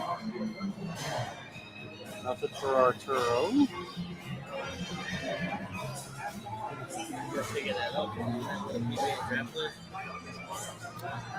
They bowl on lanes 2 and 3. No. They bowl on 2 and 3 because they give each team their own ball return so there's room for all the balls. No, by the way, Monroy has not won either. Nope. I thought when you had said that, I said, you know what? I have to go back. He has not won. I thought he won the first time he came up here. Nope. He bowled well. He actually, I think he made the title match, but I think he lost. Pretty sure he lost. So, yep. Nope.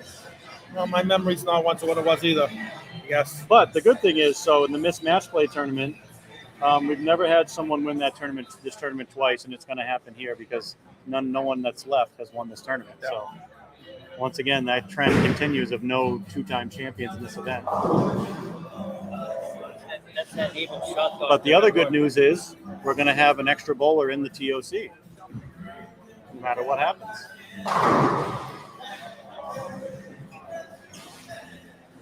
Well, it depends on who it is, probably, because I think there's a Neva that day, and I'm probably sure Monroy would go to Neva, unfortunately. But I know where I'll be. Okay. I got you, babe. Don't worry. You're good. I know where I'll be.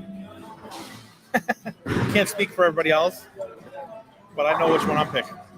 Yeah, it's going to be fun. The TOC is going to be a great time. Is there a special format or? Yeah, we're still working on it with Charlie. So I think we may be throwing a few things together, combining the old school M.I.S.T, the eliminator, with a little bit of match play, maybe a step ladder instead on top of that. So it might be a little different format for the TOC. So we'll definitely hammer it out and let everyone know. But it'll be fun. It'll be a good event. So pretty excited for it. And, the newly created Hall of Fame, I'm looking to announce the inaugural class very soon, which will be great. And working on what that's going to mean and what that whole thing's going to entail. Maybe a little party for that or something, a little get-together. So it'll be good. We're looking forward to it as we get into the new season.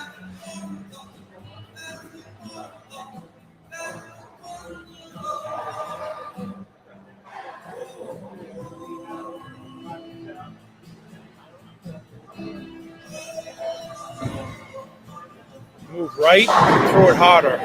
Yep. So Arturo absolutely had to have that because in this match right now, he's looking at a 30-pin deficit, and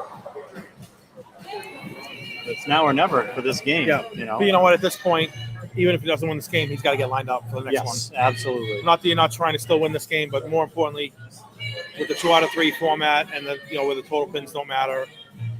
At some point, you just got to figure out how to get lined up for the next one.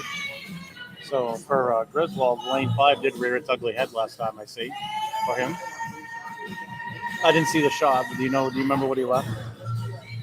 210. 210. Okay, that makes sense on that one. Good shot there for El Nino. That ball shaped He great. moved right, threw it harder again. Yeah, that was a great ball by Griswold. Sounded like a cracked pin in that rack, too. So he kind of claws his way back to within 5 of Monroy. That's a pretty tight game right now. And Ian's going to stay on the gas against Arturo. So Arturo can max out. Excuse me if I yawn here. Arturo can max out at 213. Yep. Ian's already in the 2 teams. So if he just stays clean with marks and could count. Oh! That was a great shot. That ball shaped phenomenally. Tony's still here. I didn't realize you were still here, brother. Oh, yeah. Awesome. Awesome, yeah. And Tony, you get a new ball out of the deal, so that was cool. I'm surprised. Hey, you never know. That's why I tell people, get in. Great shot by Chris there, so he retains that 5-pin lead for now. 117 in the 6 for Chris with a strike up. Hey, Cleveland, we miss you too, brother. I hope things are going out really well for you out there. Let's see. Josh says, Frankie, none of these gentlemen have a title yet. That is correct. None of them do. That is accurate. Yes. I did double check the database. And I know Chris Monroy, being Chris Monroy, he would definitely be chomping at the bit to get a title up here. I'd be sure. He'd love it. So all these guys would. Griswold, he's been competing in our series for a while now. Arturo obviously would love to in his home center here. And Ian coming up here, he's kind of new to our events, but I've bowled some events with Ian now. We both bowled well at the regional together and qualified, so I definitely know that he's was excited for this event and wanted to make sure he didn't miss it. So pretty good Final Four here. I think he would bowl here more often if he wasn't at school, most of the year. Yep. But he likes some tough, like we do. Absolutely. He would make this trip, I'm sure. Oh, did that hook or what for Chris? Wow. All of a sudden, that lane is dark cloud there after saying, well, no one's missed on lane 5. They're 4 for 4. And then no one had struck until the next 4 shots until Griswold just did. Ian's snapping that towel out. He is still Okay, not- so here's the situation on 1 and 2. Arturo would need to throw the last 4 to get to 213, which would force Ian to get 19 to win. Yep. Spare 9 to win it for Which Ian. is exactly what he needed to beat me in the first round, second round. And he did it. That's why he's bowling and I'm here. So Chris backs off. You know, hey, that's the best thing to do if you're. Oh, his shoe is untied. Okay. All right, that's gonna end this game. So Ian's gonna win game 1. Arturo looks like he's got a little bit of sensitive ball reaction right now. You know, so I'm kind of curious to see if he goes. To I think when Monroy balked, I think it caught his eye because he kind of stared. He kind of eyeballed him when he turned around. Right, for sure. You know, sometimes you kind of get in that zone, and if you know, it doesn't take much sometimes to get you out of it if you're really focused. Big spare here for Chris. Wow, what a shot. That was impressive. That was a great spare. So Arturo I would try something here if I'm here, you know, like something outside of the box. Just 10th frame, game's over. Match isn't over, but if you don't find something for game 2, it could be.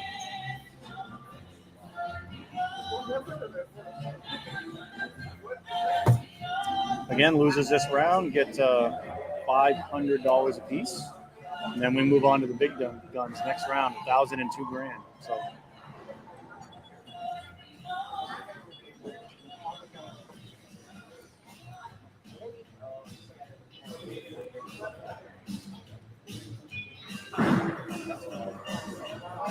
Oh, Griswold. I think he actually liked it off his hand, and that ball just wiggled on it. Like, he looked like he liked it.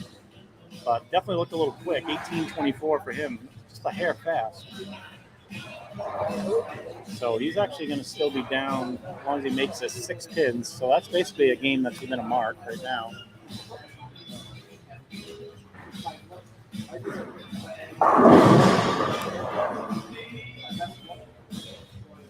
Arturo's still not happy with his ball reaction. He's kind of shaking his head the whole way back. I think he thought it was going to do something else. So Griswold covers the 2-pin pretty easily. And, 6 pins down, but if he can strike in the 9th, put a little bit of heat on Monroy going in. No matter what he does, though, Chris can step up and shut him out. So.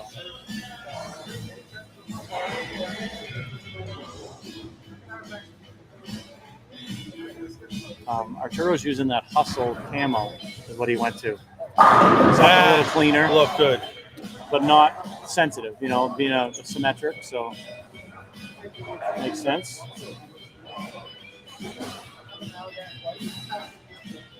That looked really good. I think that's what he thought his first shot was going to do.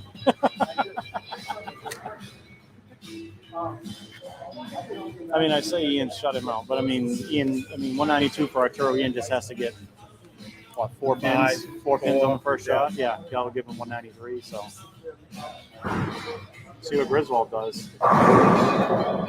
Great ball at 95. I think Arturo found something with that ball switch. At least on that lane. We'll see if it, converts to lane 2 for him. 1,000. First place is 2,000.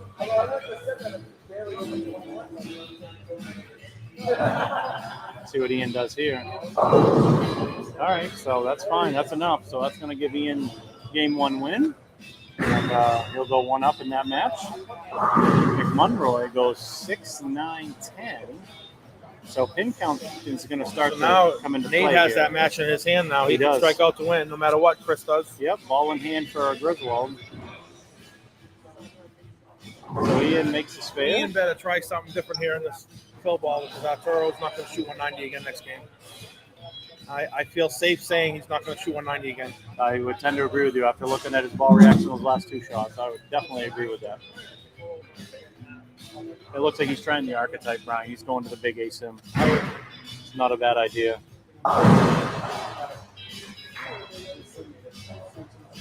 Let's see what happens here for Ian. I like that shape. That looked good.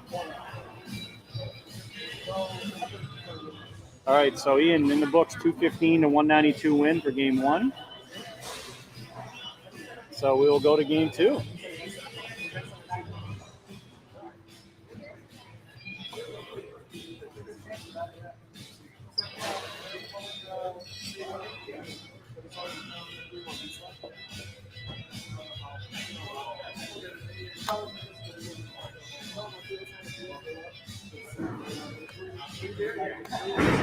See what Chris does here on the left lane. Oh, is that a stuff 7?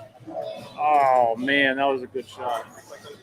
But pin count is huge here. I cannot overstate that. He has 173 in the 9th. If he spares and gets at least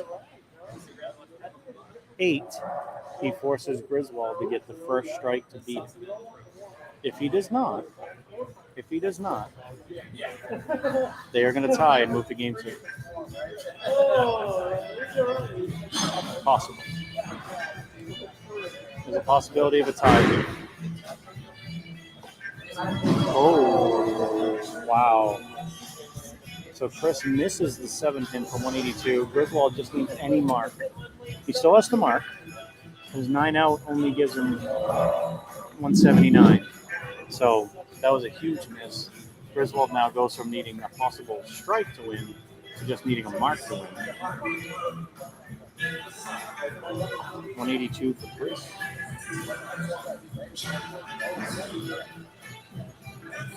Let's see what Griswold does here. I mean, of the 2 lanes, this has actually been the lane he's had a harder time on.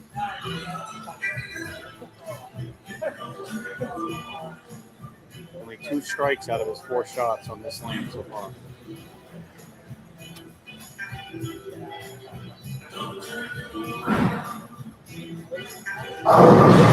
All right, well, you got to make it, though. I mean, it's a good shot. And his speed was actually a touchdown on that one. The last one that kind of really sailed on it for that 2 pin. He just kind of was a little bit softer at the bottom that time, which at least it came up and mixed the pocket for him. Yeah, that looks pretty good now for Arturo. I think he's in good zone. Now the question is, will that ball do that on lane 2? Right, we haven't seen it yet because he just changed in the 10th, so I'm with you. Will he get that? If he gets the same ball reaction, then Ian's going to have to step on the gas. Whoa. Griswold hooking the whole lane for that spare. Never a doubt, brother. Never a doubt. I think he just hooked a fate across the entire lane. That's what it looked like.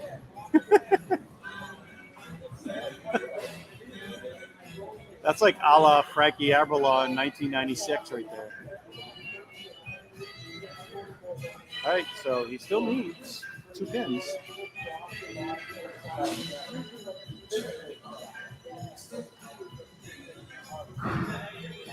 And that's going to be more than enough as he gets the 191 to 182 victory. I guess he wanted to go across the country to go to Wally World for that spare.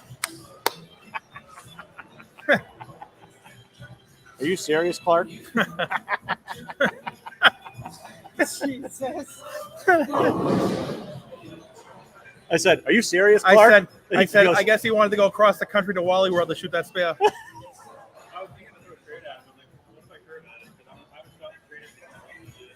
That was a nice parabola. It was very good.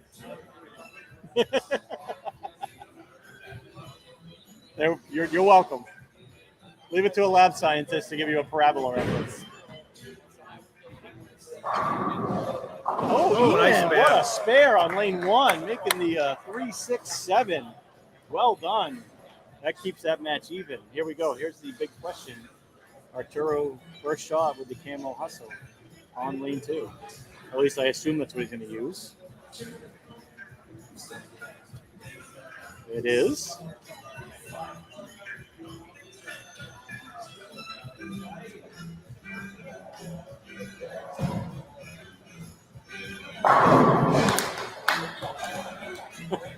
Rock roll. That's pretty good.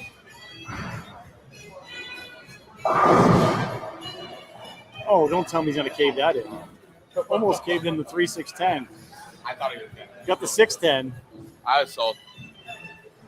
So Monroe started with a strike. Griswold looking at 9, staring at 9 spare right now. So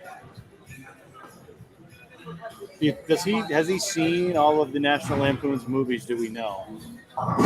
Because I don't want those references to be lost on such a young man. Well, you would hope if he picked that for if he Your picked name that is for Clark Griswold. like you would hope right. that you You've know. seen. I'm going to go with yes. Yeah, that's what they call the berries. That is, yeah. From my experience. So Arturo grabs a quick 20-pin lead through 3.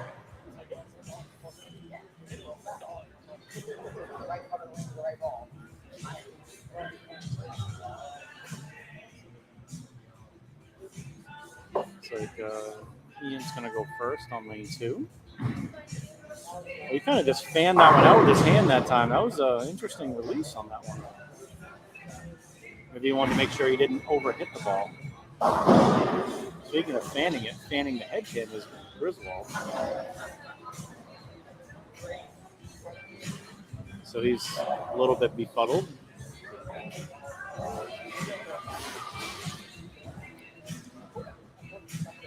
So Ian down 20.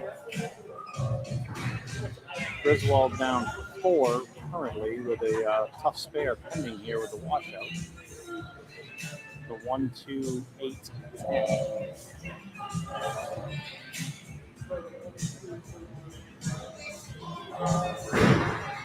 I saw 2 totally different releases from Ian. That one he really hit up on good. So I don't know if that's intentional based on how the lanes are playing, but you definitely saw him kind of fan it through the release on lane 2 to be kind of nice to it, and then he really gave it the business on lane 1 that time. So that was a nice shot. And maybe because he came in light for that split, the first frame he said, I'll just give it a little bit more. That looked good.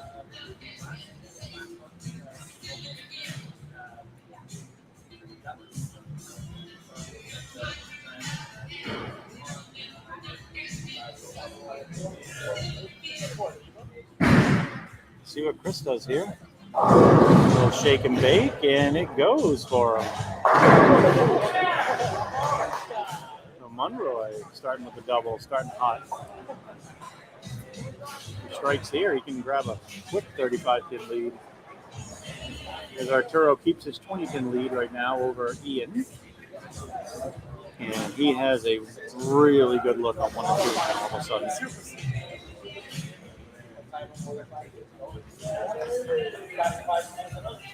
That one almost crept high. That was a little one. He might have to make a little one-board move off that shot. Yeah.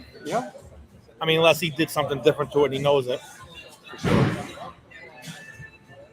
Uh-oh for Griswold if Chris has figured out lane 5. Griswold could be in some trouble here.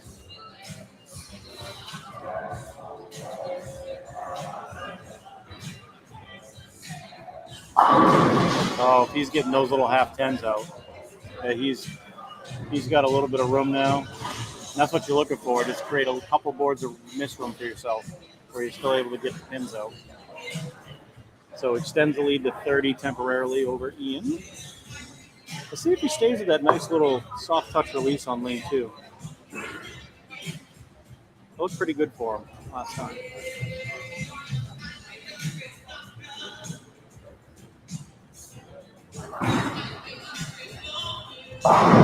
Griswold still having a hard time on that right lane.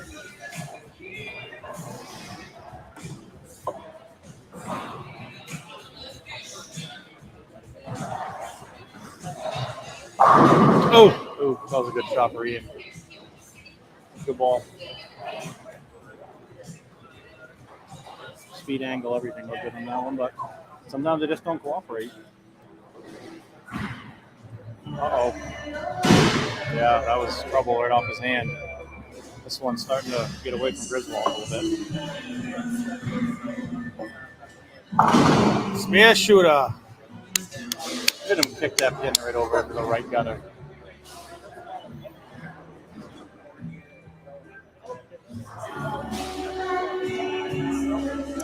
We may end up having to kill the feed before. I was going to say that about 5 minutes ago, and I don't want to jinx it.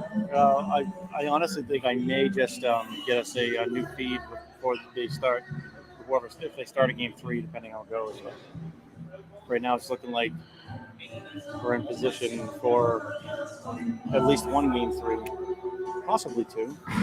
That was a nice shot by Griswold, though.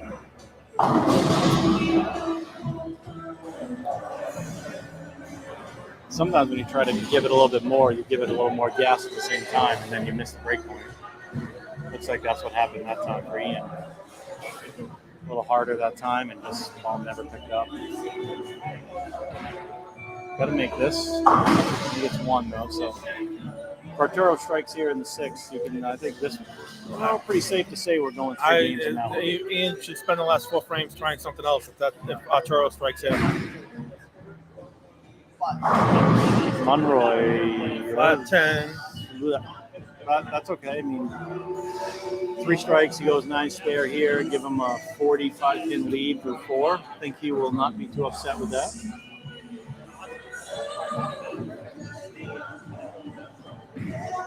I was a little left.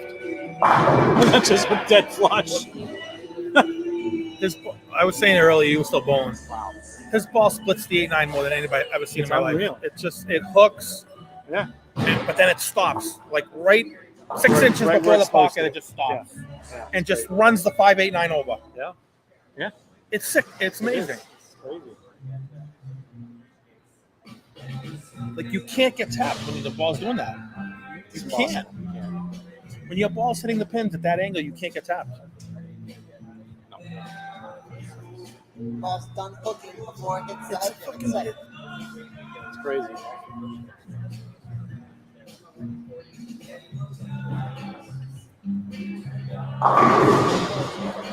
That one just didn't turn the corner. But yeah. He's 55-pin lead right now. With he's in the 240s clean. Yep. Ian can max out at 234. So I'm not sure he even has an open left. If Ian threw the last 6. Oh, Monroy kicking out the 5-7. Typical. That's a lane 5 strike though, having to get the 5-7 out. I still, I'm gonna say it again, even though I know it ain't gonna happen. I'd like to see Ian try like some type of pearlized ball and try and see if he can just ship it to the gutter and get it to turn the corner. But what's he got here in his hand now? Is that the archetype? Same ball again? Yeah. I think it's the archetype, maybe. Yep. Going with the big ASIM. It's just too early. Yeah. It's just too early. You need something with a little sim, or an ASIM with a little bit less surface or something. I'm with you. I would like to see some kind of pearl, even a hybrid would be okay. Oh, Griswold finally striking on lane 6. That's over. So that one's definitely going 3 games. El Nino's walking up that way. Ian with one best he can do now is 213. Arturo don't even need a mark. Basically, good pin count the rest of the way. Ian trying the ASIM again. Again, too much. Never going to go down the lane. Mike Puzo. El Nino is not fucking human. That is true statement. Yep. It's an accurate assessment.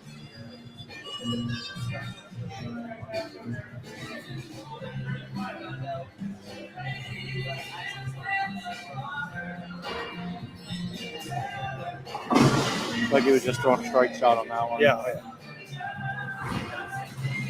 See what Griswold does. Oh, so Griswold saying, hold on. He is right now. He was down 35, cuts it to 25, and he just gave me a little look back saying, you never know, and you know what? You do never know. Because if he's going to, Chris Monroy can't just start just marking at this point. If Griswold's going to start striking, he's going to have to throw up some more strikes to keep him at bay.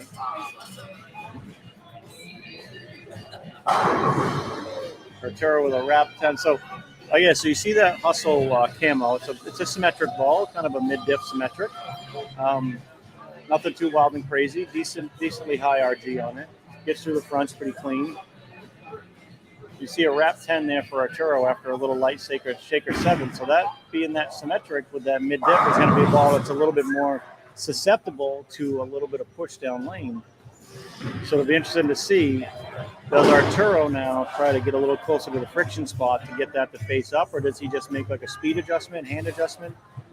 You know, if you're Arturo, you're fine. You're going to win this game. You're going to move on to game 3. But you definitely don't want to lose pin carry for game 3 because Ian can strike with the best of them.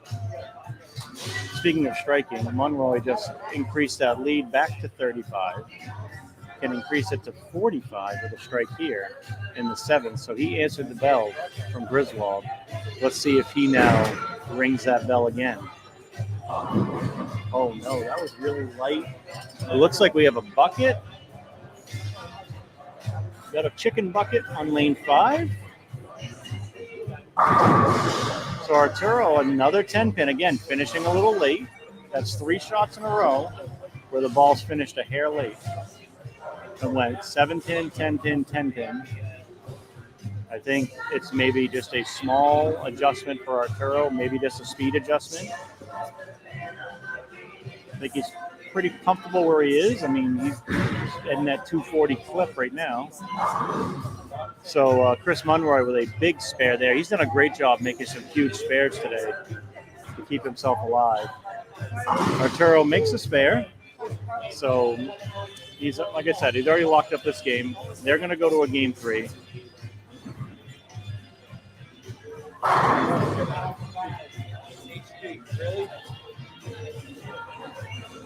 Griswold taking his time. So right now, he can cut that lead here to 22 pins with a strike. Griswold is not out of this game yet, but he has. This is must-strike territory. Gets it on lane 6. Cuts it to 22. That looked much better for Ian. What did he go to, Brian? Hustle USA. That makes a lot of sense. That's a great choice. Given how the Hustle camos looked for Arturo, that's definitely a much cleaner ball for Ian, and you could definitely see much better shape through the pins on that shot. And I just made the comment on Arturo's 3 shots in a row, the ball finished late. 7 pin, 10 pin, 10 pin. Does he make a small speed of line adjustment? Like, yes, he's going to win this game pretty handily, but you don't want to get in a situation where you're going 9 spare, 9 spare, and 9 spare. now Ian looks like he might shoot a big game. Right. So it might have flipped again. Yep. But by the way, Griswold can cut it to 12 pins with a striker here. This puts all the pressure on Monroy. Griswold using the wall. 12 pin deficit. Oh, he's trying to throw a purple hand. Another one trying to play defense. Guy, all you young kids are all nuts. Think you're gonna change the lane in one fucking shot. Pardon my French. Right? Like you throw a purple hand. What do you think? He's gonna screw a shot up? No. Here we go. All right, so 188 for Ian. These are the things they teach kids in college bowling, by the way. I asked him, I go, what are you doing with an archetype? He says, I'm trying to create a bounce spot for myself. I'm like, in 2 shots? Like, no. So Monroy with another 7 count. This has just got very interesting over there. Arturo's like, yeah, he's still thank you very much. He could have let up with the big lead too. Yeah, maybe those weren't ace shots. Right. Yep, absolutely. It's going to be a interesting game 3, I'll say, because they're both in the right place now. I mean, I don't know if I would have done that if I'm Ian. Do you want to give Arturo more motivation against you? No. I mean, that's just my opinion. But... So Monroy, so he can strike out for 243. Griswold now has the fate in his own hands. He can go 244. Yeah, he's still all right. Arturo's going to have a nice match, game 3 over here. Yeah, I'm looking forward to game 3. Huh? What do you think? No, go back to the 2-inch purple. Yeah, no, try that archetype again. He says, should I stick with that ball? Yeah, I think so. Just label 30 pins in the pit. Here comes Chris. All right, so that's a big one for Chris right there, because that basically means Griswold needs the And next look at four Arturo to did shut the same thing to him. Yeah, I'll throw you. him out. All right. Anything you can do, I can do better. And you know what the end result was? Both of those shots? Nothing. Nothing. All right, so there we go. So Arturo, the 254 to 188 win that game. They are going to a game 3.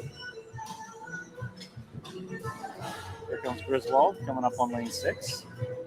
Again, fate's in his own hands. He throws the next 4 in a row. He shuts Monroy up by a stick. Climbing all the way back from 45 down early. This has been the tough lane for him, though. Oh, and he gets another mixer. That's 3 mixers on lane 6.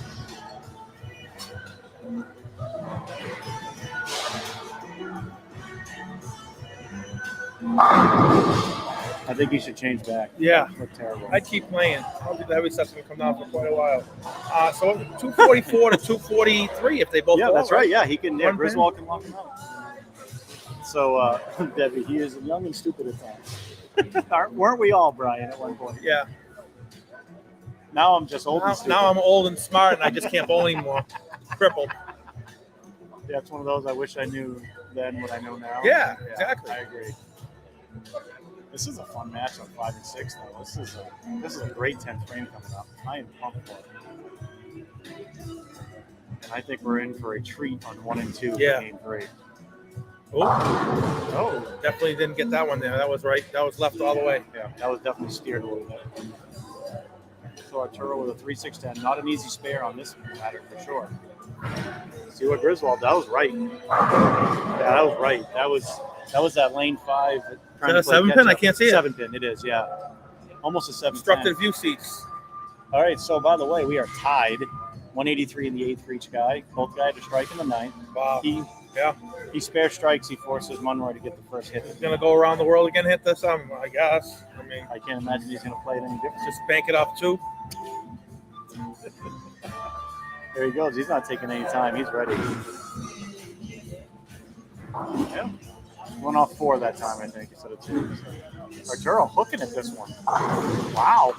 That's all right. He's the pro, not me. So, but pin count's huge here. Pin count, a strike here forces a strike from the future. And then, as Bo Burden would say, we do have the possibility of a tie. Have a strong possibility. So if they tie, they go to game 3. Yep. And say Burnt Toast wins game 3, then we'll have a 1-ball roll-off for who advances. Pin count's huge. Got to get 10 here. Nope. Oh, did he get 9 out of that? Yeah. That's a lot of 9, though. It's a big, yeah. So he's in the books with what, 222? Monroy, strike to win, or spare strike to win. Spare strike, right. So, a couple different ways he can get there. Arturo looked like he leaked that right late. I don't know if he got around it a little bit or what, but wow. Definitely leaked right late on it.